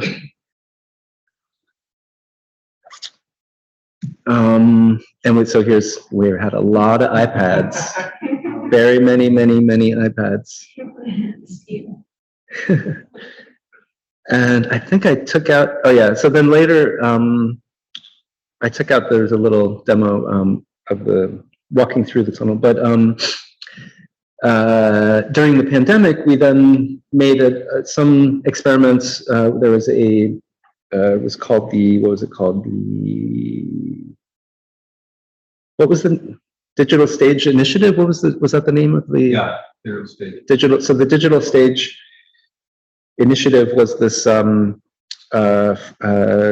German-funded project that was involving a lot of different Hochschulen for working on networked rehearsal using audio and video exchange. So I made some experiments also for this project called HFMT Live that also included video and audio into DrawSocket, but that's still very beta. So the general functionality of DrawSocket is that it's running a server, a standard HTTP server and the WebSocket server. And OSC messages are received from somewhere, usually Max, and then the messages are broadcast to the different clients. And I'm just going to jump over now to the paper from 2019, just to give you a lower level view. So here, can you see my mouse? Yeah, okay. So the server is running in Node.js, and it was designed to run, so it runs usually as in the Node script object in Max, but actually it can run independently of Max. It can run with, for instance, with PD or another software, and just run at the command line as a standalone server. And so the way it works is that there's a certain API, a message structure for drawing messages that it then broadcasts to the clients. And so in the server,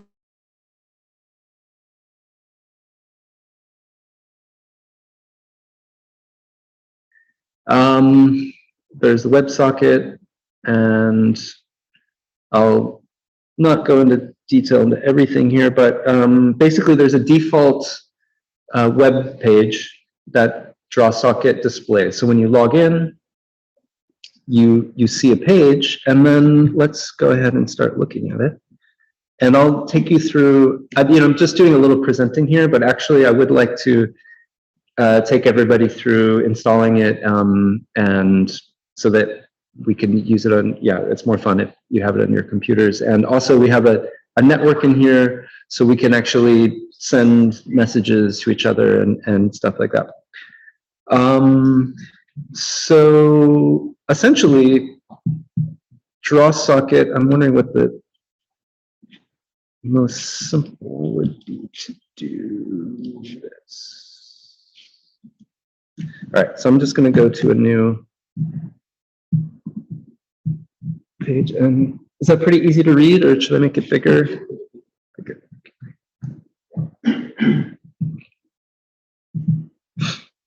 All right, so I'll explain what this is in a minute.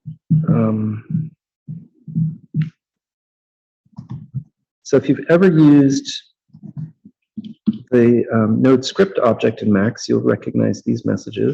So DrawSocket is a abstraction that has the Node script object inside.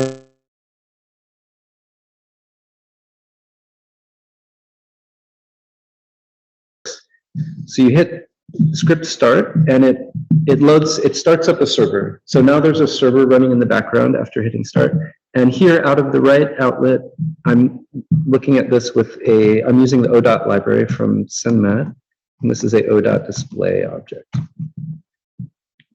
And this is a ODot compose object. I'll explain again a bit more in a minute. So once you've started the server, you can then go to either one of these references to the server. So one is the local host, because it's running on my own computer. Localhost is a special name that means that it should look at the special port on your computer. And also, you can use this IP address for anyone that's on the same network as I am. You can paste in this this address here. This is the IP address, followed by colon, followed by the port number. And so if you paste in this IP address to a browser, it brings you to this welcome to DrawSocket page. You can also, so that's the basic entry to DrawSocket, but what you do is basically you add a slash to the end of that, and then you put any name that you would like to identify your computer with. So I'm just going to say Rama. And once you load into DrawSocket,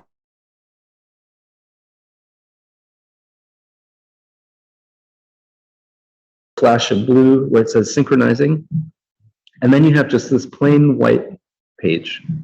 So that's good. That means that's working. And then you can send messages to, sorry, I have a lot of windows open. All right, so here's our DrawSocket window. And this could be on anything that's on this network. And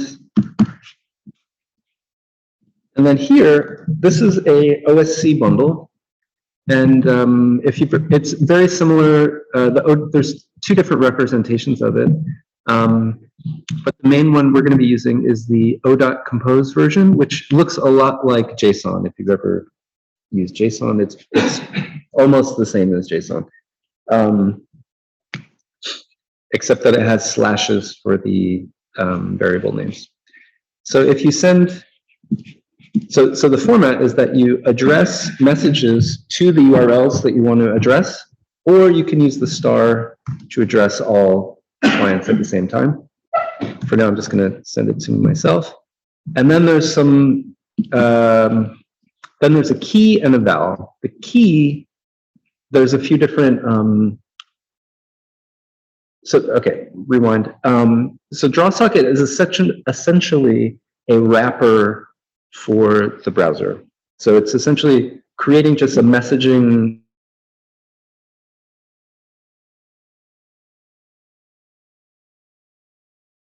a direct mapping from OSC to web format. So for instance, HTML, SVG, CSS, JavaScript, and some other plugin. There's also Tone.js in DrawSocket, which allows you to make sound and so on. So the key in the message tells DrawSocket what type of, how it should handle this information that you're sending. And then the val is a set of parameters, attributes that will be used to perform some operation. And there's a couple of keywords. So one is new, that means to create a new element. And then usually it's a direct mapping to whatever the type is. So here's a SVG circle. Okay, maybe I should have just showed you the circle. Ta-da, here's a blue circle. That's not blue, that's green, sorry. Okay, there we go. So, yeah, so that's pretty exciting. And if there was another tab here, that was like also Rama. Actually, I forget if you can use uppercase. I think you can.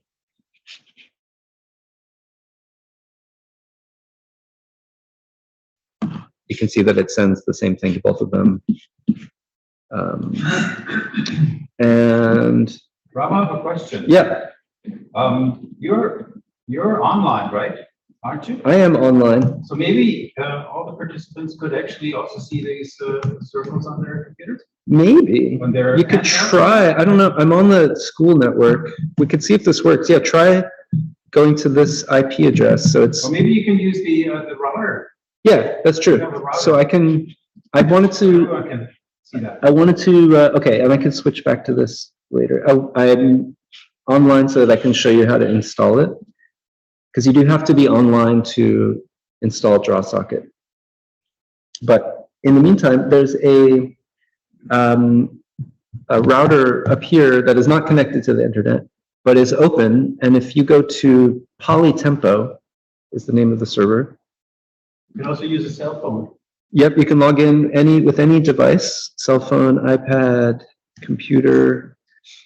I think I have to. Oh yeah, so no, I think I have to stop the server if I change the network. Could have been a good test. Okay, so now my IP address, if you're on the Polytempo network, can log into this IP address. Just type this in like that, and then add a slash and your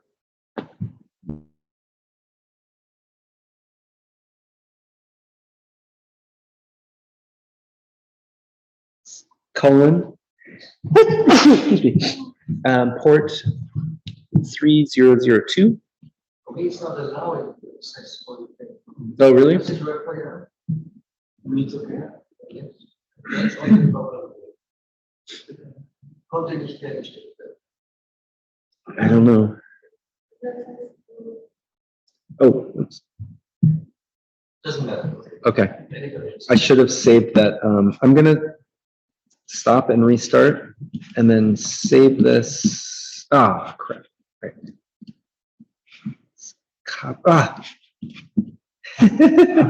All right, stop logging in for a second. Oh wait, I know what I can do. I can do this. So the problem with O.Display is made for it doesn't allow you to store things in it, whereas o.compose does. So I'm going to restart the server again and now copy that. So now when you log in, it won't change that, and that should work. Okay, so you should see a green circle on your. Yay! Great. So exciting. So we're done. That's basically it.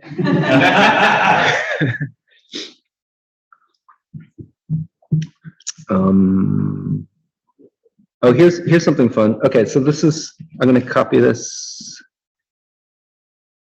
Right.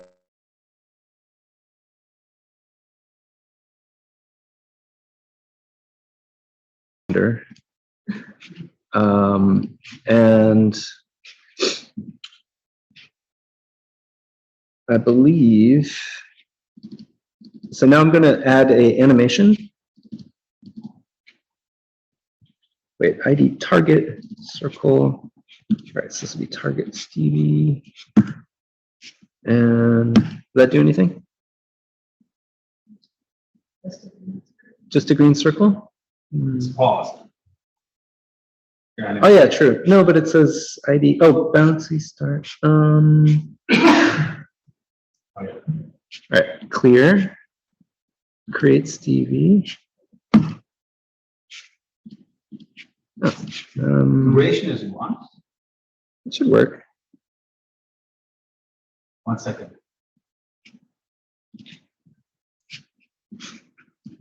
All right. So another really cool thing about working in the browser is you can go to the developers tools. So if you're in Chrome, for instance, you can go to View, Developer, Developers Tools, and this gives you a whole bunch of menus, and there's a console, and here I can see that it says GSEP target Stevie not found. So that's a problem. So what I'm going to do now is I'm going to inspect the source here. I'm going to click on that circle, and it says here the ID.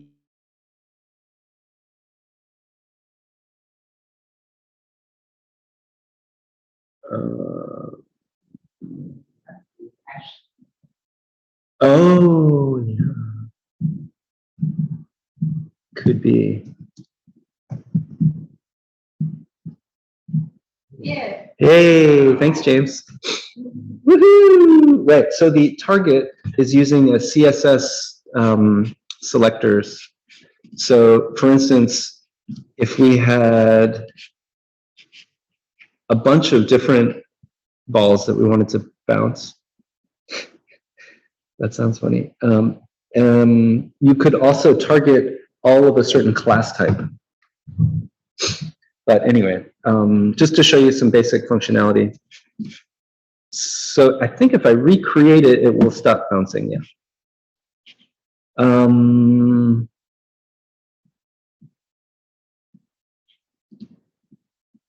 So what should we talk about now?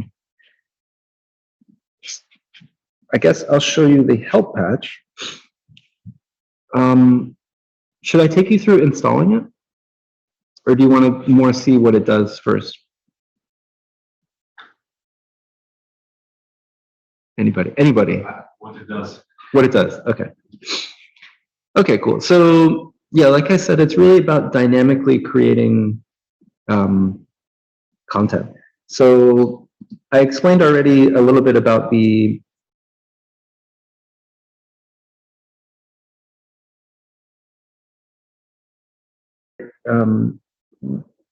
internet again, just so I can show you some online stuff. So it's possible that you might get disconnected from the server.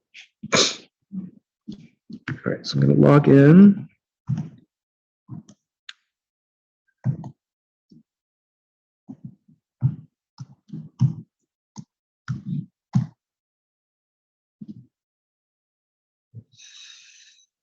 I think this is working. So then if I go back, okay, there it was. Yeah, good. So let's just talk a little bit more about what you can draw with, for instance, with the SVG key name in DrawSocket. So inside this val object, so this is called an object when you have these curly braces. Right, sorry. So to talk about this format a little bit. So the first, each one of these curly braces creates a kind of a packet or an object. So the first one, in this case, is called foo. The colon means that the thing after it is attached to that name. So here we have foo has this thing attached to it. And this thing is an object. And inside that object are a whole bunch of other things that are comma separate.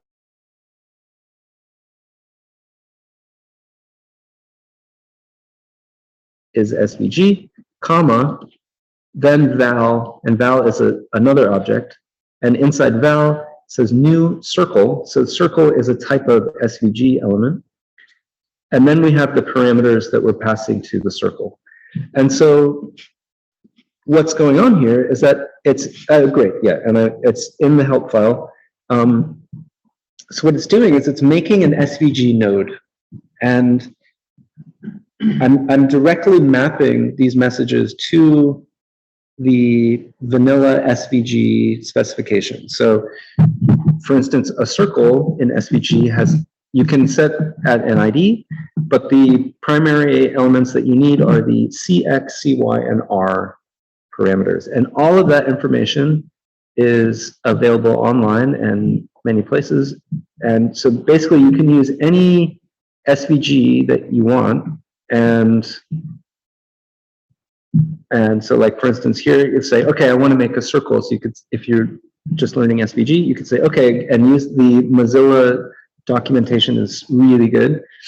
And here, there's this outer wrapper of SVG, which DrawSocket handles for you. So the main thing is the object commands. So if there's some shape you want to draw in SVG, you could just go to the documentation and you could say, okay, I need CX, CY, and R. So then if we go back to DrawSocket,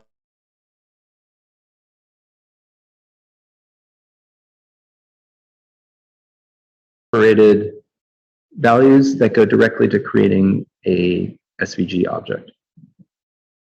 You can also make lists of objects.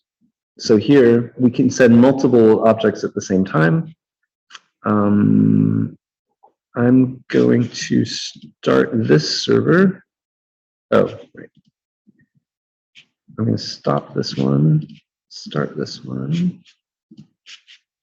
And then here, go back to here. Okay. You can see I just made these concentric circles. So one was already present, and then I just added an orange and a yellow circle. And to make a list, you can use the square brackets and have a list of objects, and each one will happen sequentially.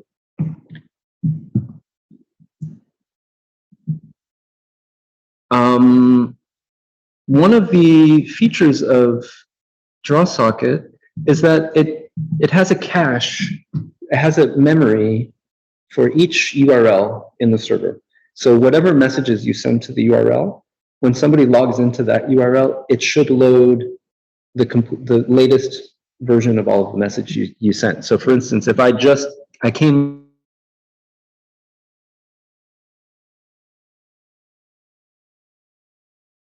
messages. Now I had restarted the server a minute ago, which is why the green circle is now missing, because the green circle was sent before I restarted the server. So the cache was deleted and now we have new cache. So that's an important thing also, is that if your server is not running, you have no memory. So, and if you restart the server, it's not, it doesn't have a memory. You can load in files from disk like if you want to start your system for a piece and automatically have everything loaded for each page, that's easy to do. You can store it in a dictionary. And when you load, you just get all data right away, and then everybody can log into their URLs, and it works. Right, and another aspect of working with SVG is that oftentimes it's useful to have layers. So if you have, and there's a couple ways to do that. So the use for that would be, for instance, if you have an overlay that you want certain objects to always be on top of a background image, you can set your background image, and then you set a second layer and only update things in that layer. It will always maintain the position in the stacking order. So just to show you what that means a little bit more clearly, the stacking order is determined by the order of messages.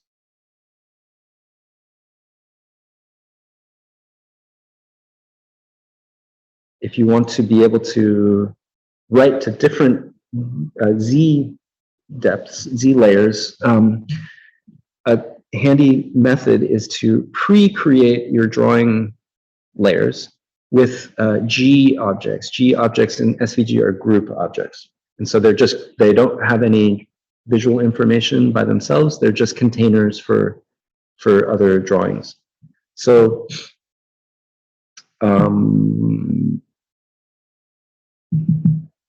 right, and there's also this parent message. Actually, in this case, the parent message is not really necessary because okay.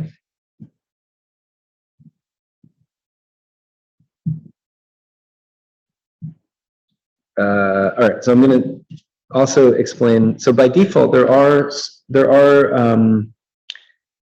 3 layers that exist in DrawSocket by default. One is for HTML elements, one is for SVG elements, and one is for HTML elements that is always the top layer. So this is for things that you want to have clickable.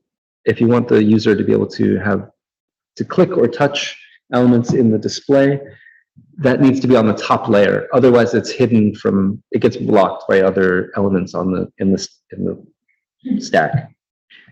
So you can use the parent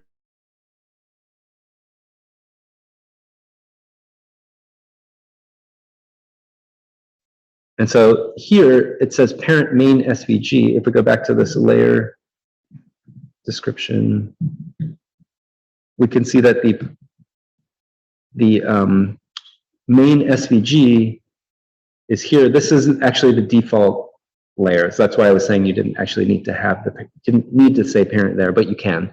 It's just by default, everything goes in the main SVG container. But maybe in this example, it's clearer if we don't do that. And so what I do here is I'm saying create 3 new group objects and call the first one back, the second one main, and the third one overlay. And so because we're using the square brackets here, the order of these messages is consistent. It will always be 1, 2, 3 in that order. So we've created the back, main, and overlay. So then here, we can start adding elements to these different layers. So for instance, in this first bundle, we say SVG, I'll just click it first. So we say SVG parent back. So that means put this element into the back layer. Then we say new rect. We give it an ID, some information about drawing.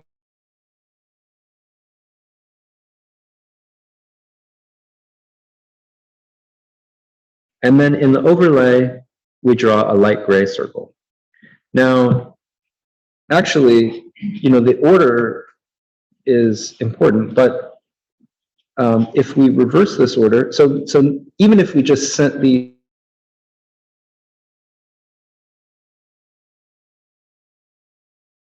overlay in that order, it would actually draw it in that order. It's like a table. Like if you have something, you put one thing down, you put another thing on top of it, you put another thing on top of that.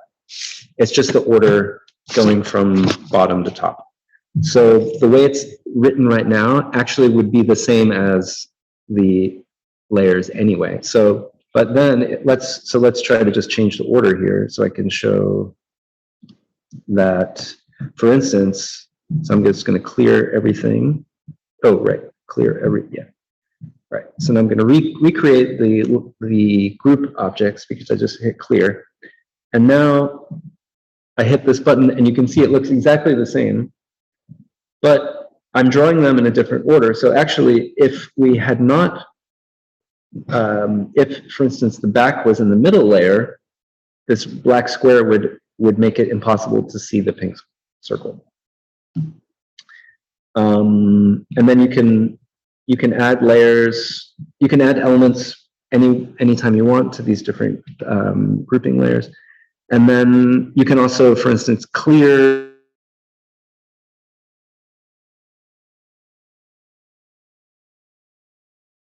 from the other drawings.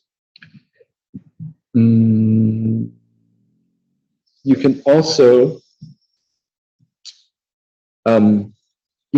edit objects by referring to them by their IDs. So, like for instance, down here, I just changed the radius of the circle and the Y position of the clef by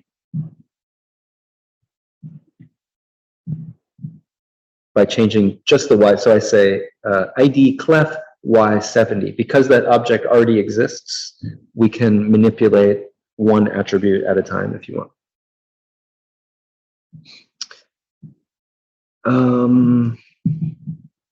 So then, because also it's in a browser, we have, of course, access to all technologies that are in browsers. So we have CSS.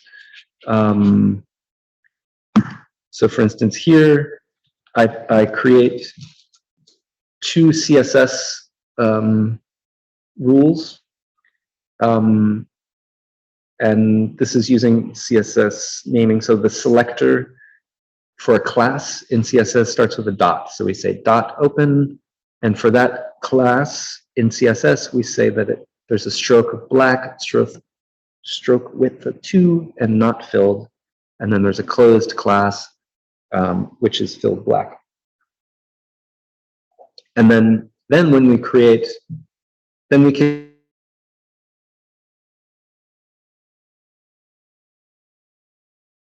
drawing rules for those class types.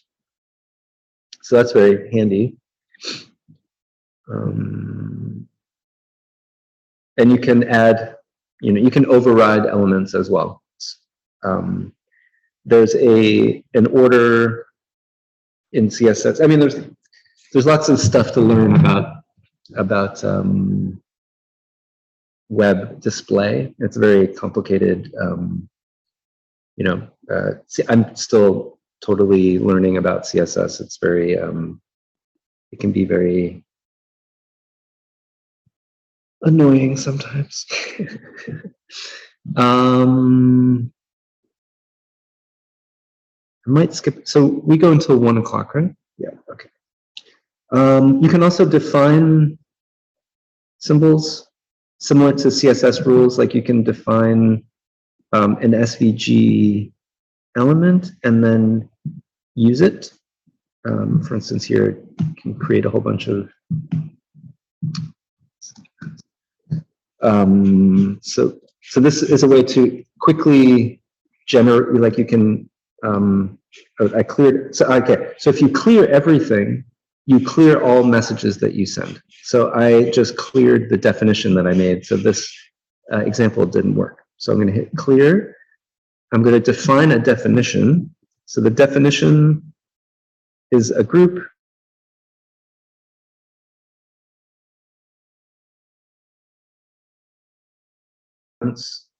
A line and a circle.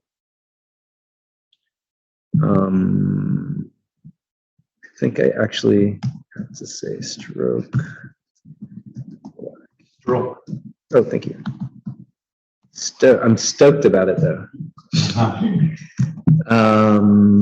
Okay, that, and then, so now that I've defined the ID note line, I can very quickly generate I don't have to rewrite this all the time, and it will translate the symbol based on the X and Y position, because it's contained in a group object. So the group object can be moved around.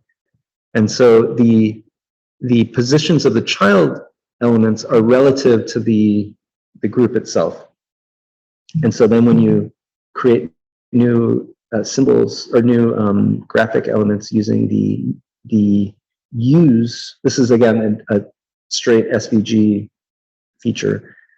The use tag refers to an element in the depths, SVG depths, and you can read all about this in the SVG documentation. Please just yell out questions at me if you have them. I'm not in a huge hurry to get through the help file. Yeah. When you talked about the tunnel example, Mhm. is this then that you had more?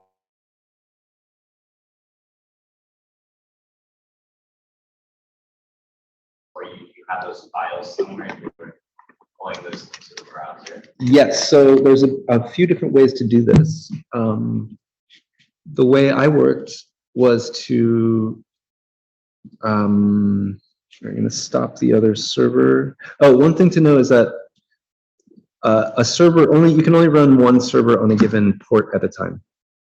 So I'm going to stop this server so that I can start in this help patch here. Start, refresh. Oh, sorry. Stop. Do I have another one open? Oh, right. Sorry. I have this one open as well. Okay, here we go. There we go. Clear. Duck. Yeah. So the way I worked for the tunnel piece was to I'd make my scores in Adobe Illustrator and then export as SVG and strip the parts in that way. So I will separate each. I put all the different instruments in different layers in Illustrator, and then for each layer, then that I have to reformat it a little bit, and so then I create a set of drawing commands that creates one.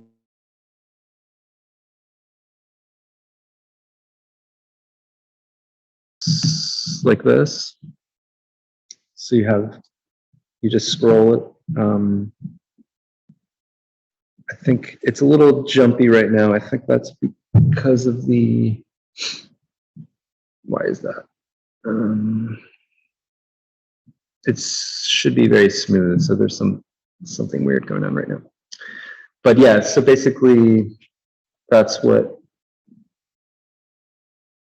way I worked. And in MaxScore, Georg made a export system, which he'll be showing in a little bit, for making scores in MaxScore, and then he can render directly to the browser in MaxScore, and also has the draw socket commands built into MaxScore to control the scrolling, and also moving the playhead without scrolling, right? That's very cool. But there's also other pieces that we had in the program. For instance, we had a piece by Kat Hope and Lindsay Vickery. Is that, I think that's, who are using the decibel score player for their ensemble. And so we supported their pieces by basically taking a similar approach that they use, which is to tile the JPEGs but instead of the decibel score player app, we use draw socket. So basically you just take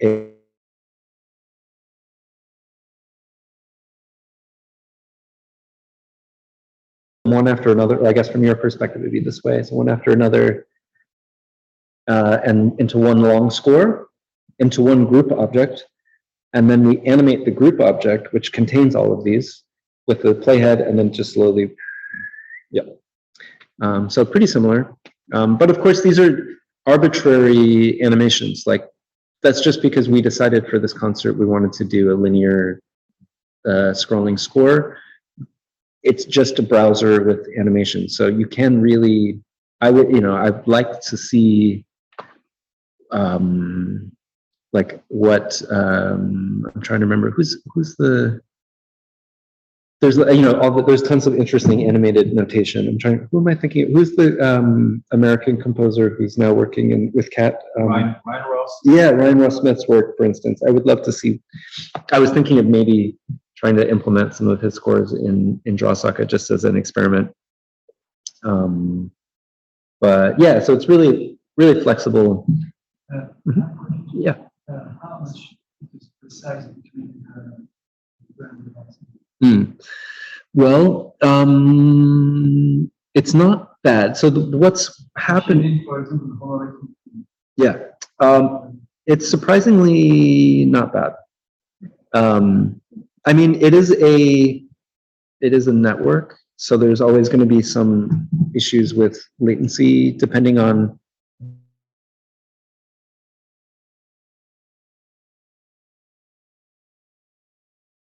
In the tunnel, what we did for these scrolling is I made in DrawSocket there are generally it's direct mapping to these different libraries. So there's SVG, HTML, CSS, blah blah blah.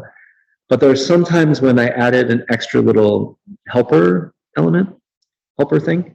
And so one is that for animations, there's a special command you can use, which I think you can see here, it says CMD. So these are special like helper functions. And some of these have a system where when the client receives the play message, it checks the timestamp of the time it was sent and checks its current clock time. And there's a synchronized, it's using the time sync library. So each client knows approximately how far off it is from the server clock. And so then it calculates how late it is and then jumps ahead into the animation to try to synchronize as best as possible. But with 144 people in the orchestra, I decided to so I would do a new time sync only at the beginning of each piece. Instead of running by default, I think it checks every 100 milliseconds or something. It's ridiculous. And it's sending messages back and forth to every, I'm sure some of you have more advanced understanding of synchronization and traffic that you could probably help me with this. But, and actually I am interested I was talking with Greg Bello recently. I guess there's some new library coming out from Aircam. Soundworks. Yeah. Soundworks are pretty cheap. Sound precise innovation. Yeah. So I'm interested to, this time sync system here is pretty simple.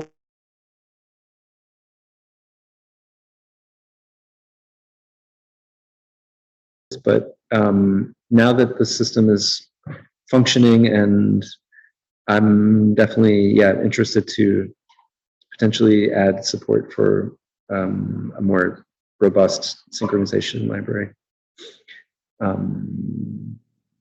can report that in the local network of synchronization, I have used this for rhythmic music, and it's pretty amazing.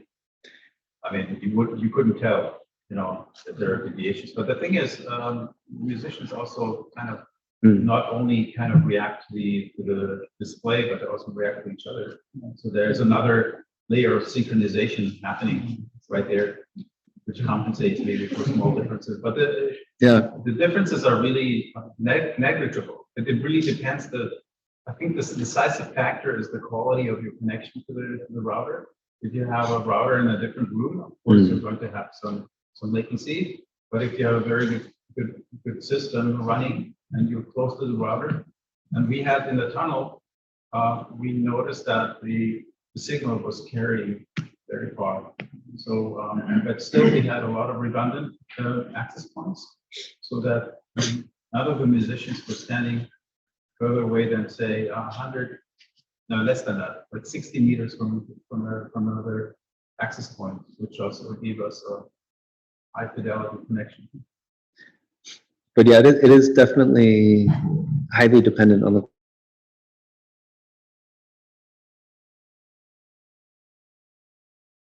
the industrial space that had like super thick walls, I guess, and he only had one router and they were spread really far apart. And he was calling me like, it's not connecting. And like, I mean, I don't know. It's you really have to have a good connection, and it does take like, it takes testing and trying it out too. I think with any networks system, you can't just walk into a room and assume it's just going to work. You have to be ready to, or prepare as much as you can so that when you get there that you should work. Yeah. So it wouldn't be enough just to do the same Wi-Fi IP address. Well, it depends on, for instance, if you're connected to a school network that's also on the internet, it could really slow down messages. But yeah, it depends. I don't really know. It's hard to answer. You have to try. You just have to try it. It's always going to be different depending on the devices, depending on the router, depending on the interference from other things that are in the room. Like lights can sometimes cause conflicts. So it's better to have Definitely. The best would be a hardwired cable, actually.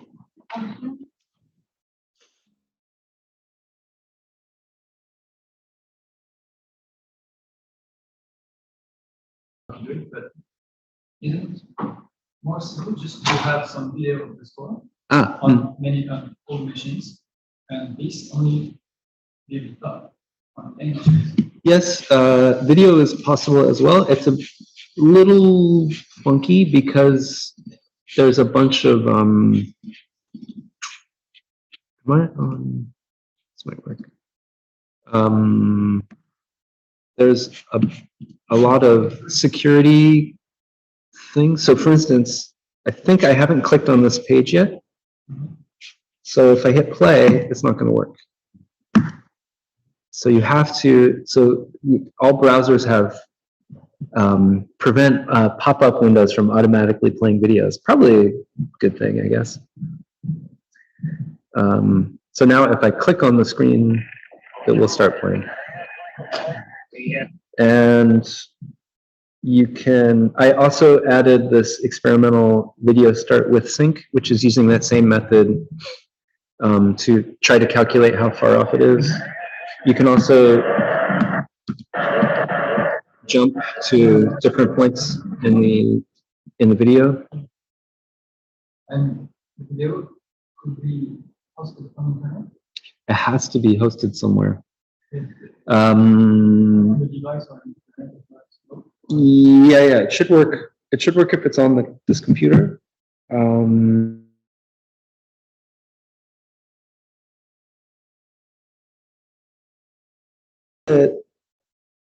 I think you have to test it and probably want to make sure that it's a pretty low resolution file, I guess, because then everybody has to download it. So it's probably okay if you're on a local network, but if it's like a 10 gigabyte file, it's still going to take a little while for the device, even if there's no internet, it's just directly from here to here. It's going to take a little time for it to download the video. So I would say it's definitely doable, and for some cases that's probably the easiest solution. But I lean more towards the sort of vector graphic solution because it's much more lightweight and it's quite high resolution, and it doesn't require so many security constraints and stuff. Jean, did you have a question? About this video thing, Jonathan, Yeah. It's one of the organizers. whole system which is based on video streams. And I think that the last demo was comparing the two. Oh, yeah, right. He was comparing the function between performance and. Oh, was he comparing? Or at least he compared different systems. Yes. How to stream video and be synchronized. Mhm. Yeah, he ended up, I think he was sending, instead of worrying, so for synchronization, I think he's sending current time.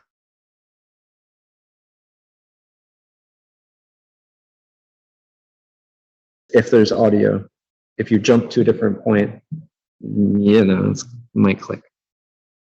My question was more practical, like why do you need to have these /star before any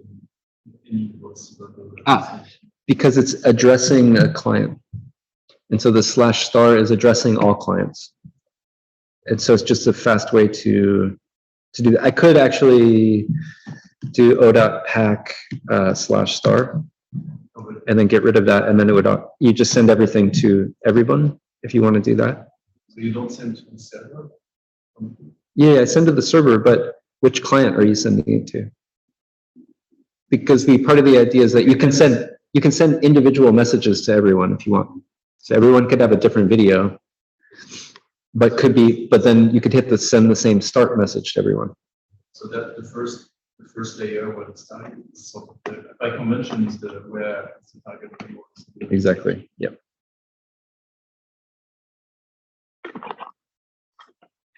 So You ready? it's, I'll give you another 5 minutes if you want, need to. No, I mean, we haven't even scratched the surface. That's the problem. Yeah, there's a lot of stuff here. This is fun. All right, I'm gonna clear. Oh yeah, of course you can load it in.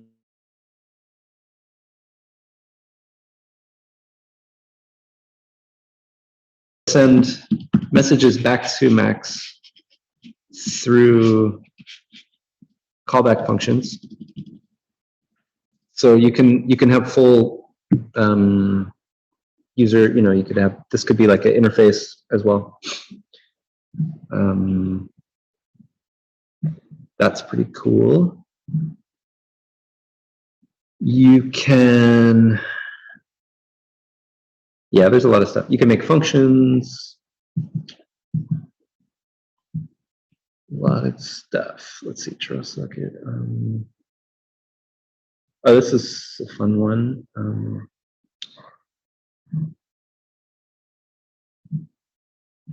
right, so this one, all right, I'm gonna close this guy. I'm gonna show one more thing, Garrick, and then it's all yours. So this was something that was really handy and during the tunnel project, which was to create a chat system so that since some of the clients were like 400 meters away, there was no way to communicate with them. So I made a little chat system so that individual users could send us message saying, oh wait, don't start the piece yet, I just broke a string or something, or and so basically there's an event listener.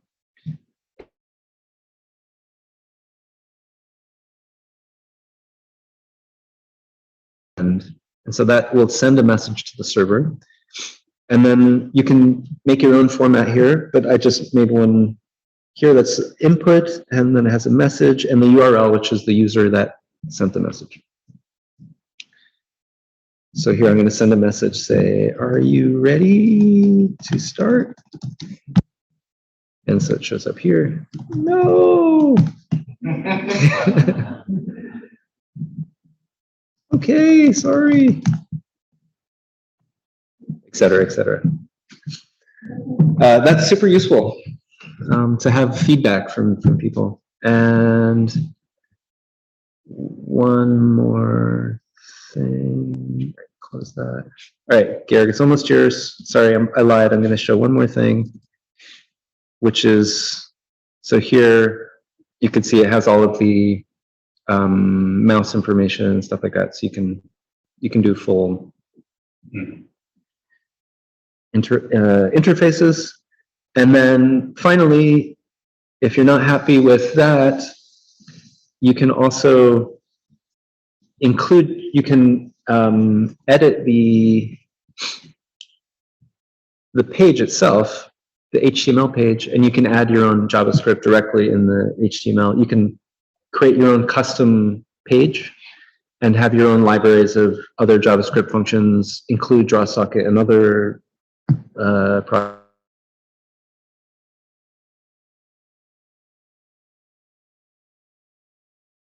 There's also a DrawSocket npm package that you can use in other projects as well. Okay, so with that, I'll hand over the mic to Garrett.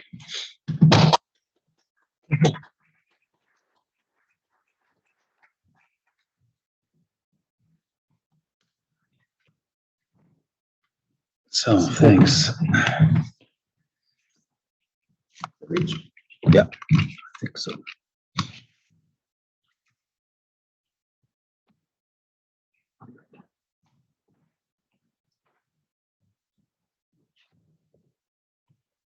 Okay, great. So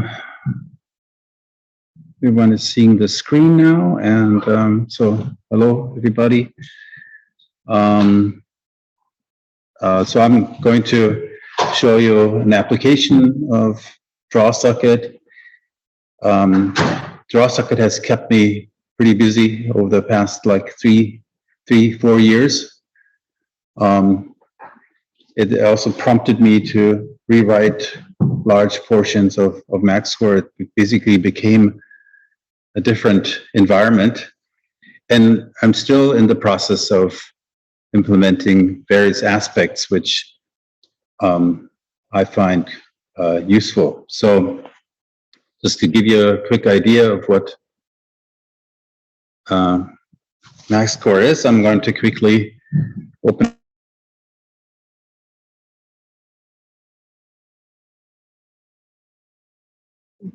element of it, of a component of it called bcanvas, which draws a score in the patcher window. And so may I ask who's not familiar with MaxScore or needs a little introduction to that? Right, so MaxScore, as Rama pointed out, is a application that's based on JMSL. JMSL is the Java Music Specification Language developed by Nick Ditkovsky, which is based on HMSL, which was used to be the let me remember what the H part stood for, but it's something that was around in the 1990s, and a lot of musicians used HMSL. Larry Polanski, for instance, was one of the fathers of HMSL, and so then he, when HMSL disappeared, which I guess ran mainly on the Amiga computer, he recreated this environment in Java, and also included a notation environment. So in 2007, I commissioned the MaxScore as a Java object in Max. And we've been co-developing this object ever since. Now MaxScore is a wrapper around the actual Max Java object here.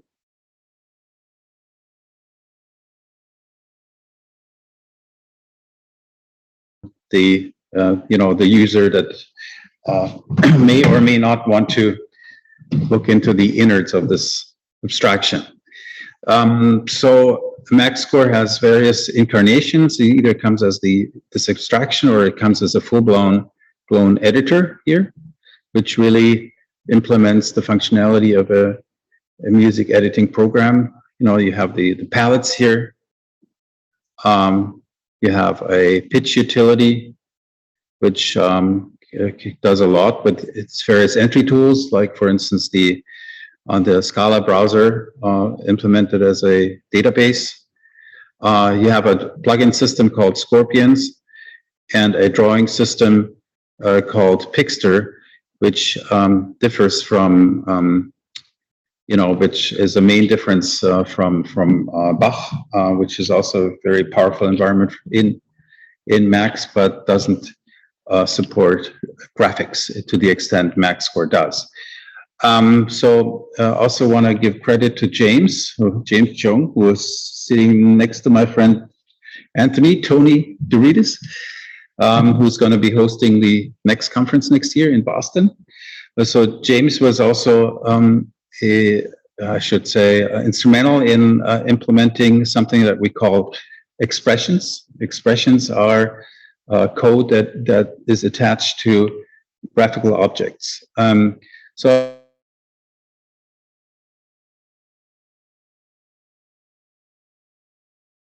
see here the display of a score that's not mine, but I love Lindsay Vickery's, and Rama has already mentioned his name. His scores, they're always a piece of art, so very appealing. So I chose one of his decibel score player scores to, for this workshop today.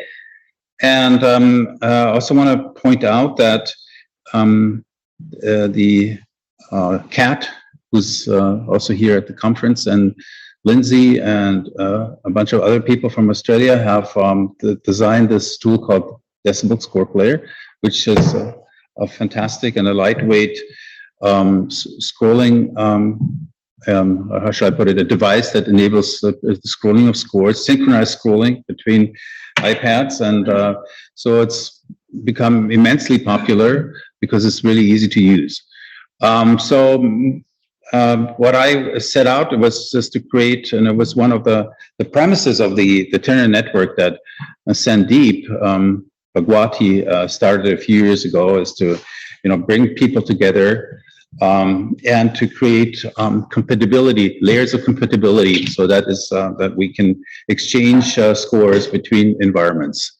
And so one of the things that I was paid attention to was to make sure that I have compatibility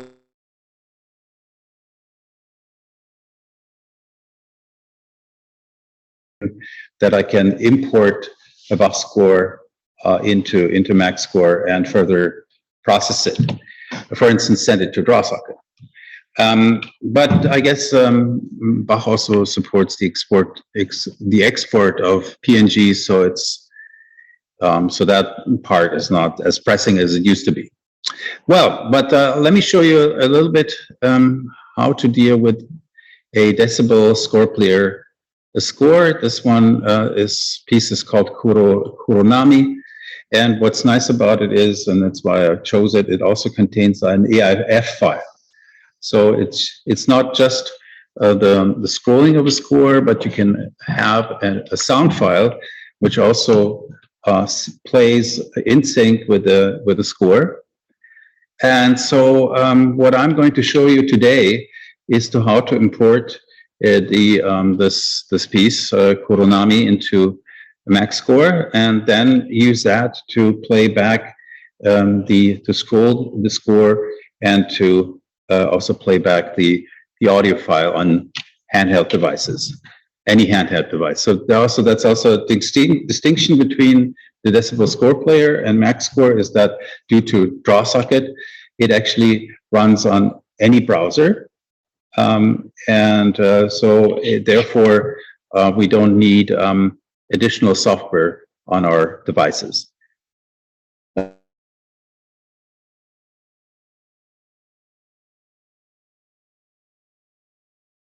To the Scorpion here. And what I did is I hacked the decibel score player DSC file format, because that's really just a zip file. So all you need to do is to just replace DSC, which is a file that you create when you use the decibel score. I guess it's called. It's like an uploading application that. Let me see. I have it on my in my applications folder, and remind me it's called Score Creator. So if the Score Creator will create a DSC file, upload that to iPad. So in order to get to the content, you just simply replace a DSC with zip, right? The extension, you change the extension, and then you unpack it. And then that's how you get to the files. And I'm going to quickly go there, GoPro. And so this is the folder which I unpacked, and it contains the sound file, it contains an Opus file, it contains preferences, and it contains a bunch of JPEGs which are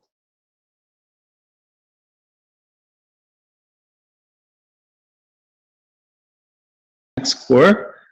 I can open a project, which is my unzipped DSC file. And so what I'm going to do is I'm going to do the same thing just to show you how it works. I'm going to select this folder, click on open, and this will then read in the score name, the composer's name, the duration of the score, and then there's other parameters which are set to 0 here. And so this already is enough information which enables me to import all the files into MaxScore. And if I click on Create, well, you didn't see it because it was already loaded into the window, but I can create a new score and then click on Create, and you'll see that the score was imported. But not only that, but what we can also see is that an expression was created from the information given, and I'm now using Pixter, which is the graphics layers of MaxScore. Maybe give you a quick overview of Pixter. So if I go here, I can create a new score. I can create a few events by either double clicking or control clicking on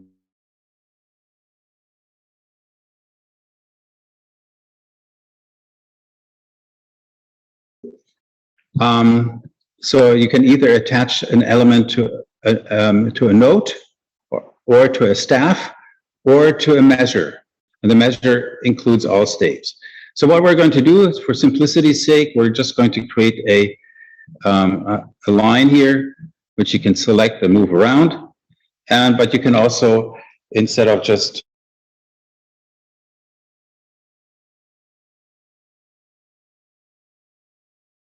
or an SVG file, or groups, and you can actually do this also by sending messages. So, for instance, here, let me just quickly send a message that sends a path to this attaches a path to this note here. As you can see here, now where it's a demo how you can actually you use graphics, and also thanks to Rama, we also adopted the draw socket format, although it's not really communicating with the server, but we're using the same format. So then when we communicate with the server, we don't have to do any conversion. So that's that. And let me just go back to the file score here. As you can see now, you can see, probably not clearly, but it's kind of reddish now because by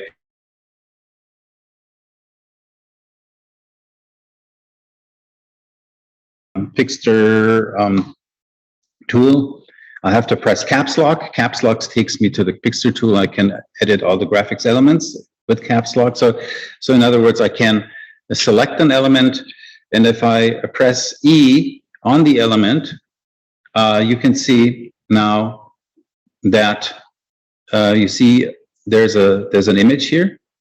That's the first one of the from the folder. It also has a specification about its width, its height, whether it's whether a transform is being applied or not, and some extra information which is not relevant now. And as you can see here, here's an expression.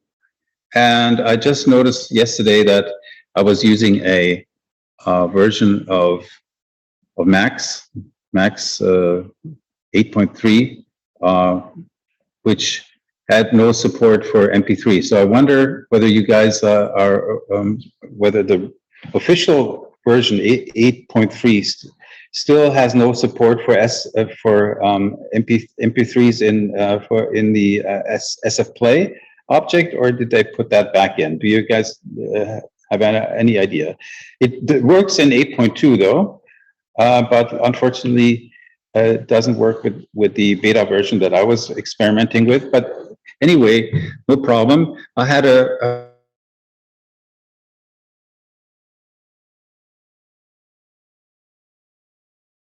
saved into it. And so that's why I was able to now load the same score which I created in the editor and was able to save by using save score from the file menu. I was able to load this into a bcanvas object here, and as you can see, it's a very long file.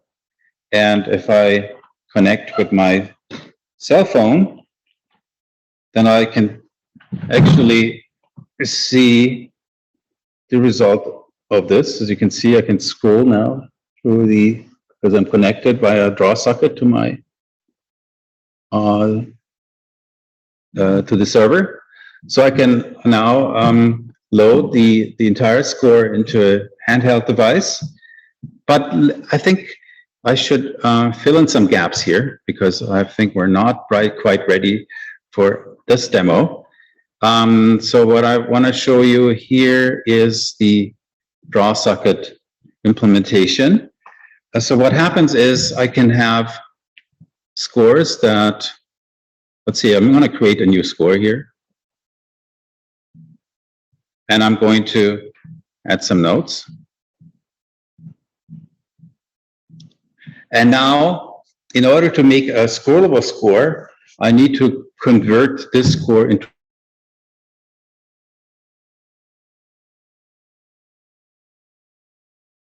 a few chords as well, maybe a held note here.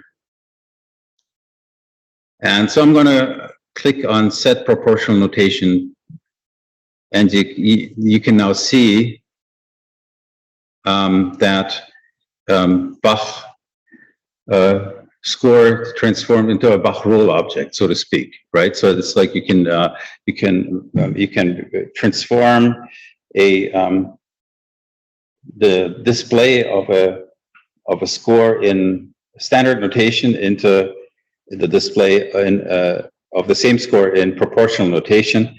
And now this score can now scroll I can click on scroll start.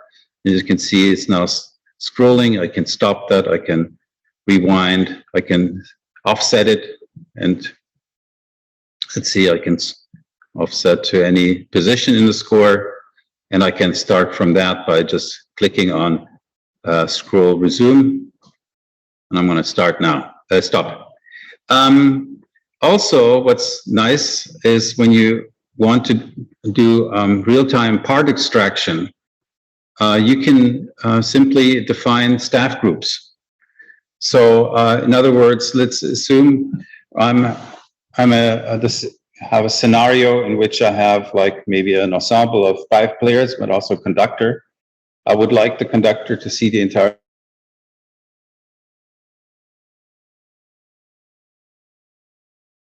is I can say, okay, I have a staff group 1 consisting of staves 0, 1, 2, 3, because I always start the numbering at 0, and the second client will only see staff 1 or staff 0. The third client will still see staff 2, and so the syntax is very simple. You just have staff groups, and you define the staves that people are looking at. So if I send the message staff group parts. In this particular case, I assume that there's no conductor that needs to see all the parts at once, so that when you log in with /1, you see the top part. So we can do this. I can demonstrate this. I'm just going to click on parts, and in Max, actually, you will see the staff that you specify. In this particular case, it's the first staff. So I'm going to go back to staff group 0. And recently, Nick Collins, who has done these beautiful room tone variations, complained and said, "Well, but the score looks kind of small when you display it on my iPad." And I said, "Okay, now let me add a new feature, and now it's called Zoom List, that will allow you to individually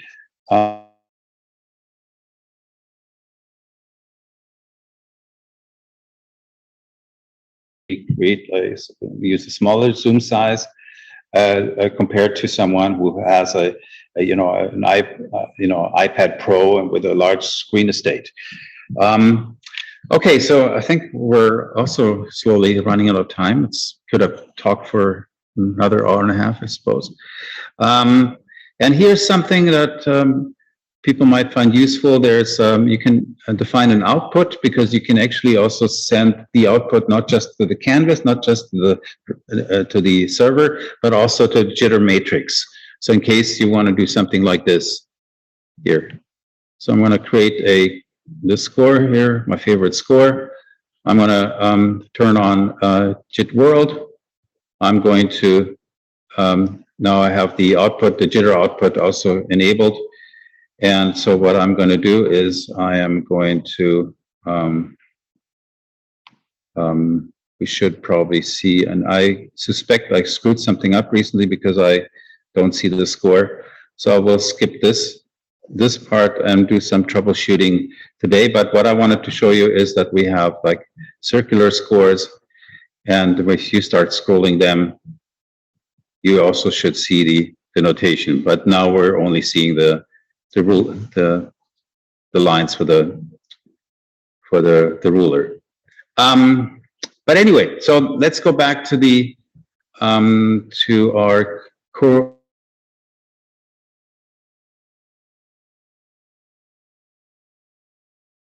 The B patcher or the B canvas, and we're ready to scroll the score automatically. And if we had a little more time, I would say log into my server. The server IP is, so I can give it to you if you're interested. Maybe yeah. Let's take a few minutes to also look into that. So what I can do is I can stop the server and restart it, or I just go to the network preferences and look up the address here, and it's 10.0.1.6 on the network. And so what I'm going to do is I'm going to start the scrolling. And as you can also hear, we're also hearing a sound file. You will probably won't hear the sound file on your devices because I haven't, pardon me? Similar to the, right. The issue with the video. Right. Click the screen before the browser will allow you to put sound. That's right. And not only that, but I also have to upload the sounds to your devices, which is not automatic. Because if you have a large file, and I want you guys to also to play synchronous.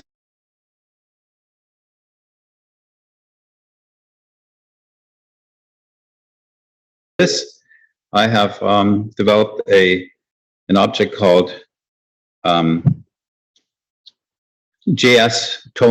SFPlay, which plays sound files on handheld devices in browsers. So that's what we were hearing. We were hearing a browser playing back the sound file synchronously or in synchrony with the scrolling. of the score. So it basically replicates the functionality of the decibel score player. But I also want to show you something else as we are slowly coming to an end, and maybe you also have a few questions, so I'm going to speed up a little. If you have a conventional score and you would like to have a distributed performance where people are maybe in different rooms and listening to sounds or being cued, you can. I'm planning to have a performance soon with a choir singing in the bull and pewter scale, which is a microtone scale, which I have spent quite some time working with. And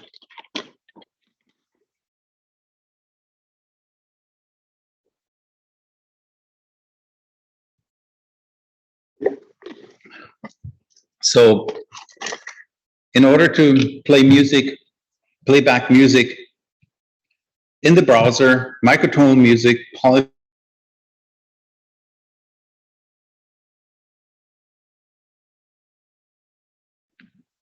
a MaxScore sampler, which does exactly that. So I can, in MaxScore, if you have that installed on your computer, you go to paste from MaxScore playback, and you pull up the sampler. And so in the sampler, you have an editor window, which you don't have in the Tone.js version of it. But you can create a bank and save the bank to your somewhere, and then import the bank into the MaxScore sampler, Tone.js sampler. And so as you can see in this particular case, we have two objects, two instruments for this particular bank, which I created just for the help file. And you have to make sure that all the resources are visible to the server. So they usually sit in a folder called public. Here, for instance, we have a, let me see, this public should be here. There it is. So this folder public needs to be relative to the patch, to the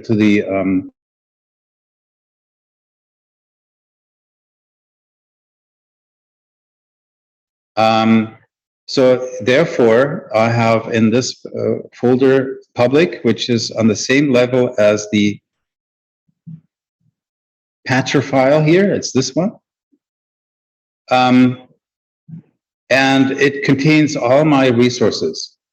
So images are being automatically copied to this file by a Node.js script, but the samples need to be manually copied into this folder called public. So what you need is a folder with all the samples and a folder with instruments, but this is probably going to go away because James and I are working on a new format, a JSON-based format, which will no longer have separate instrument files. So that's bound to change in the future. Now, in the sampler, you can now select these two instruments, and maybe we should do this. If you go to this particular address, and have you been able to see the scores? The score? Not yet? You should be seeing this. Wi-Fi access point. The access point. It's called polytempo, the same as with. And it's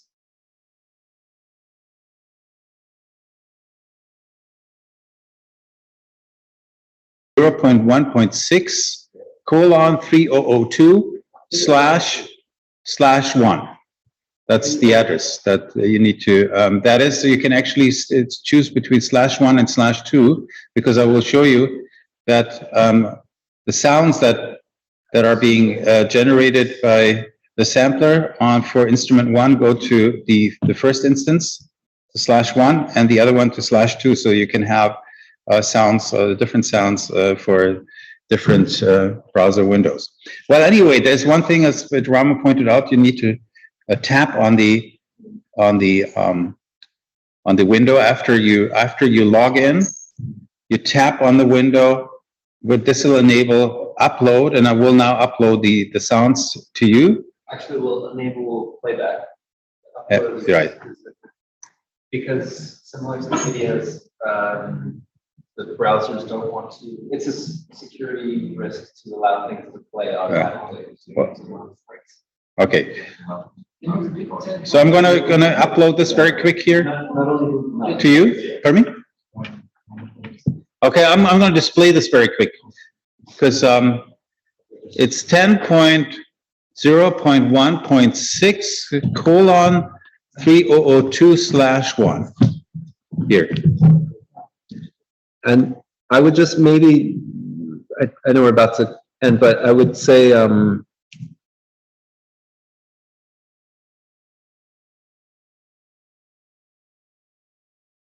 in concert situations, it's best to have everyone be on a unique address or unique URL, because anytime someone logs into a URL, it sends a request to the server to receive all of the messages. And so it actually sends it to everyone that's logged into that URL. So if everyone logs into the same URL, when a new person logs in, it's going to refresh the page again. Right. So I'm going to upload. There's probably a better elegant thing to do for that, but that's the way it is for now. I want you all to tap your windows. I'm going to upload the sounds, and if we're lucky, we can now hear for address 1, we can hear this note, and for address 2, we'll hear this note.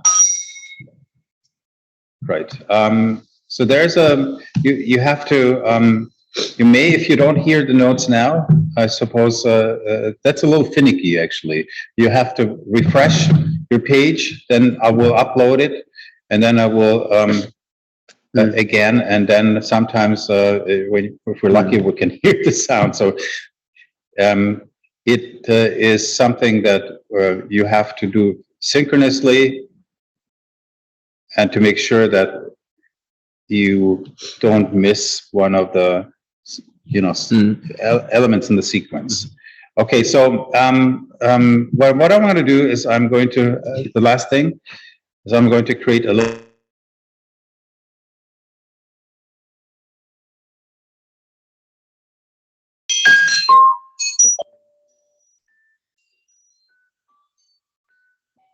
random music.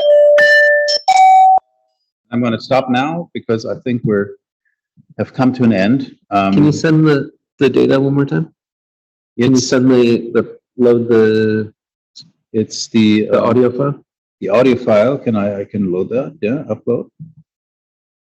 Yeah, and shall I play play notes? There we go. Yeah, can you play the random music again? Click the random thing. What was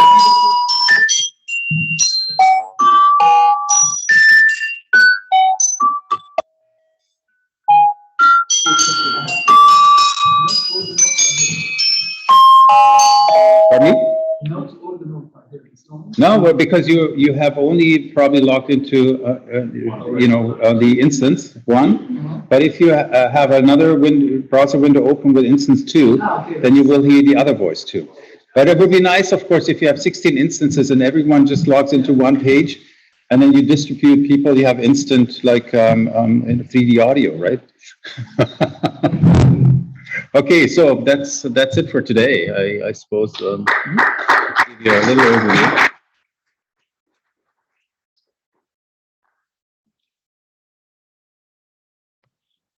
Now, maybe we should take 3 more minutes for questions. Otherwise, I'll just yeah. I mean, we have, I guess, the next.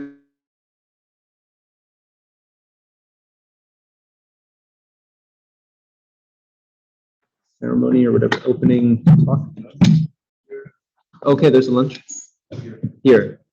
Great. You're in the cafeteria. Okay. At 3. Okay, so there is time to eat. Okay, good. Yay, food. What's that? Lunch is now? Yeah, I think so. But yeah, of course, we're still here and happy to answer any questions. Do you guys have any immediate questions? Or I had a dumb user question. My draw socket thing says synchronizing. Possibly. Is this like a? that means that you're not synchronizing. That means that you are not connected to probably the server is off. Yeah, because I closed it. But I'm trying it on the local host, just like in the. So it could be that your server is not running. And that it's because once you've loaded the page, it tries to reconnect if it loses connection to the server.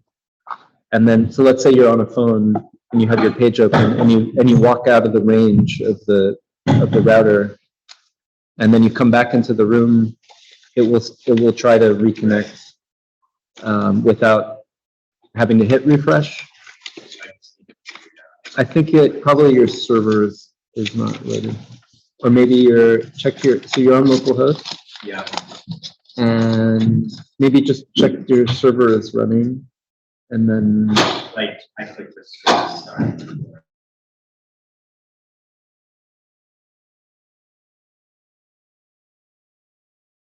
The IP address, did you install? We didn't go You through probably that. want to have Yeah, a look at this Let's computer. not cross the room. Yeah. We're not online. No, I did the yeah. Okay. And it was working. So- When we were just.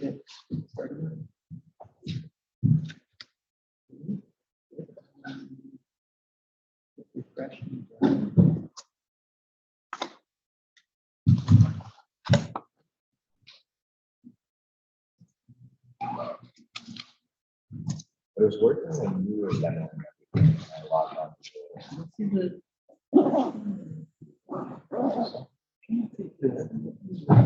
Because what you just did now, I think makes me imagine into like you have the audience, Uh-huh. and they take the power of the smartphone, people who are here, Yeah. and then you have a kind of festivals music. And do you think you can take this option if the people accept it, like it's not, you think we already turn on the sound of the device? Yeah. You know, because I can imagine that people will just Yeah. turn out the sound. Yeah, right. comes in, I see. And they just, we ask them to access They something, download it. and after, they don't know what When you Right. have to be online to download Right. to install the NPM package. I mean, you can combine this with the So forms. it's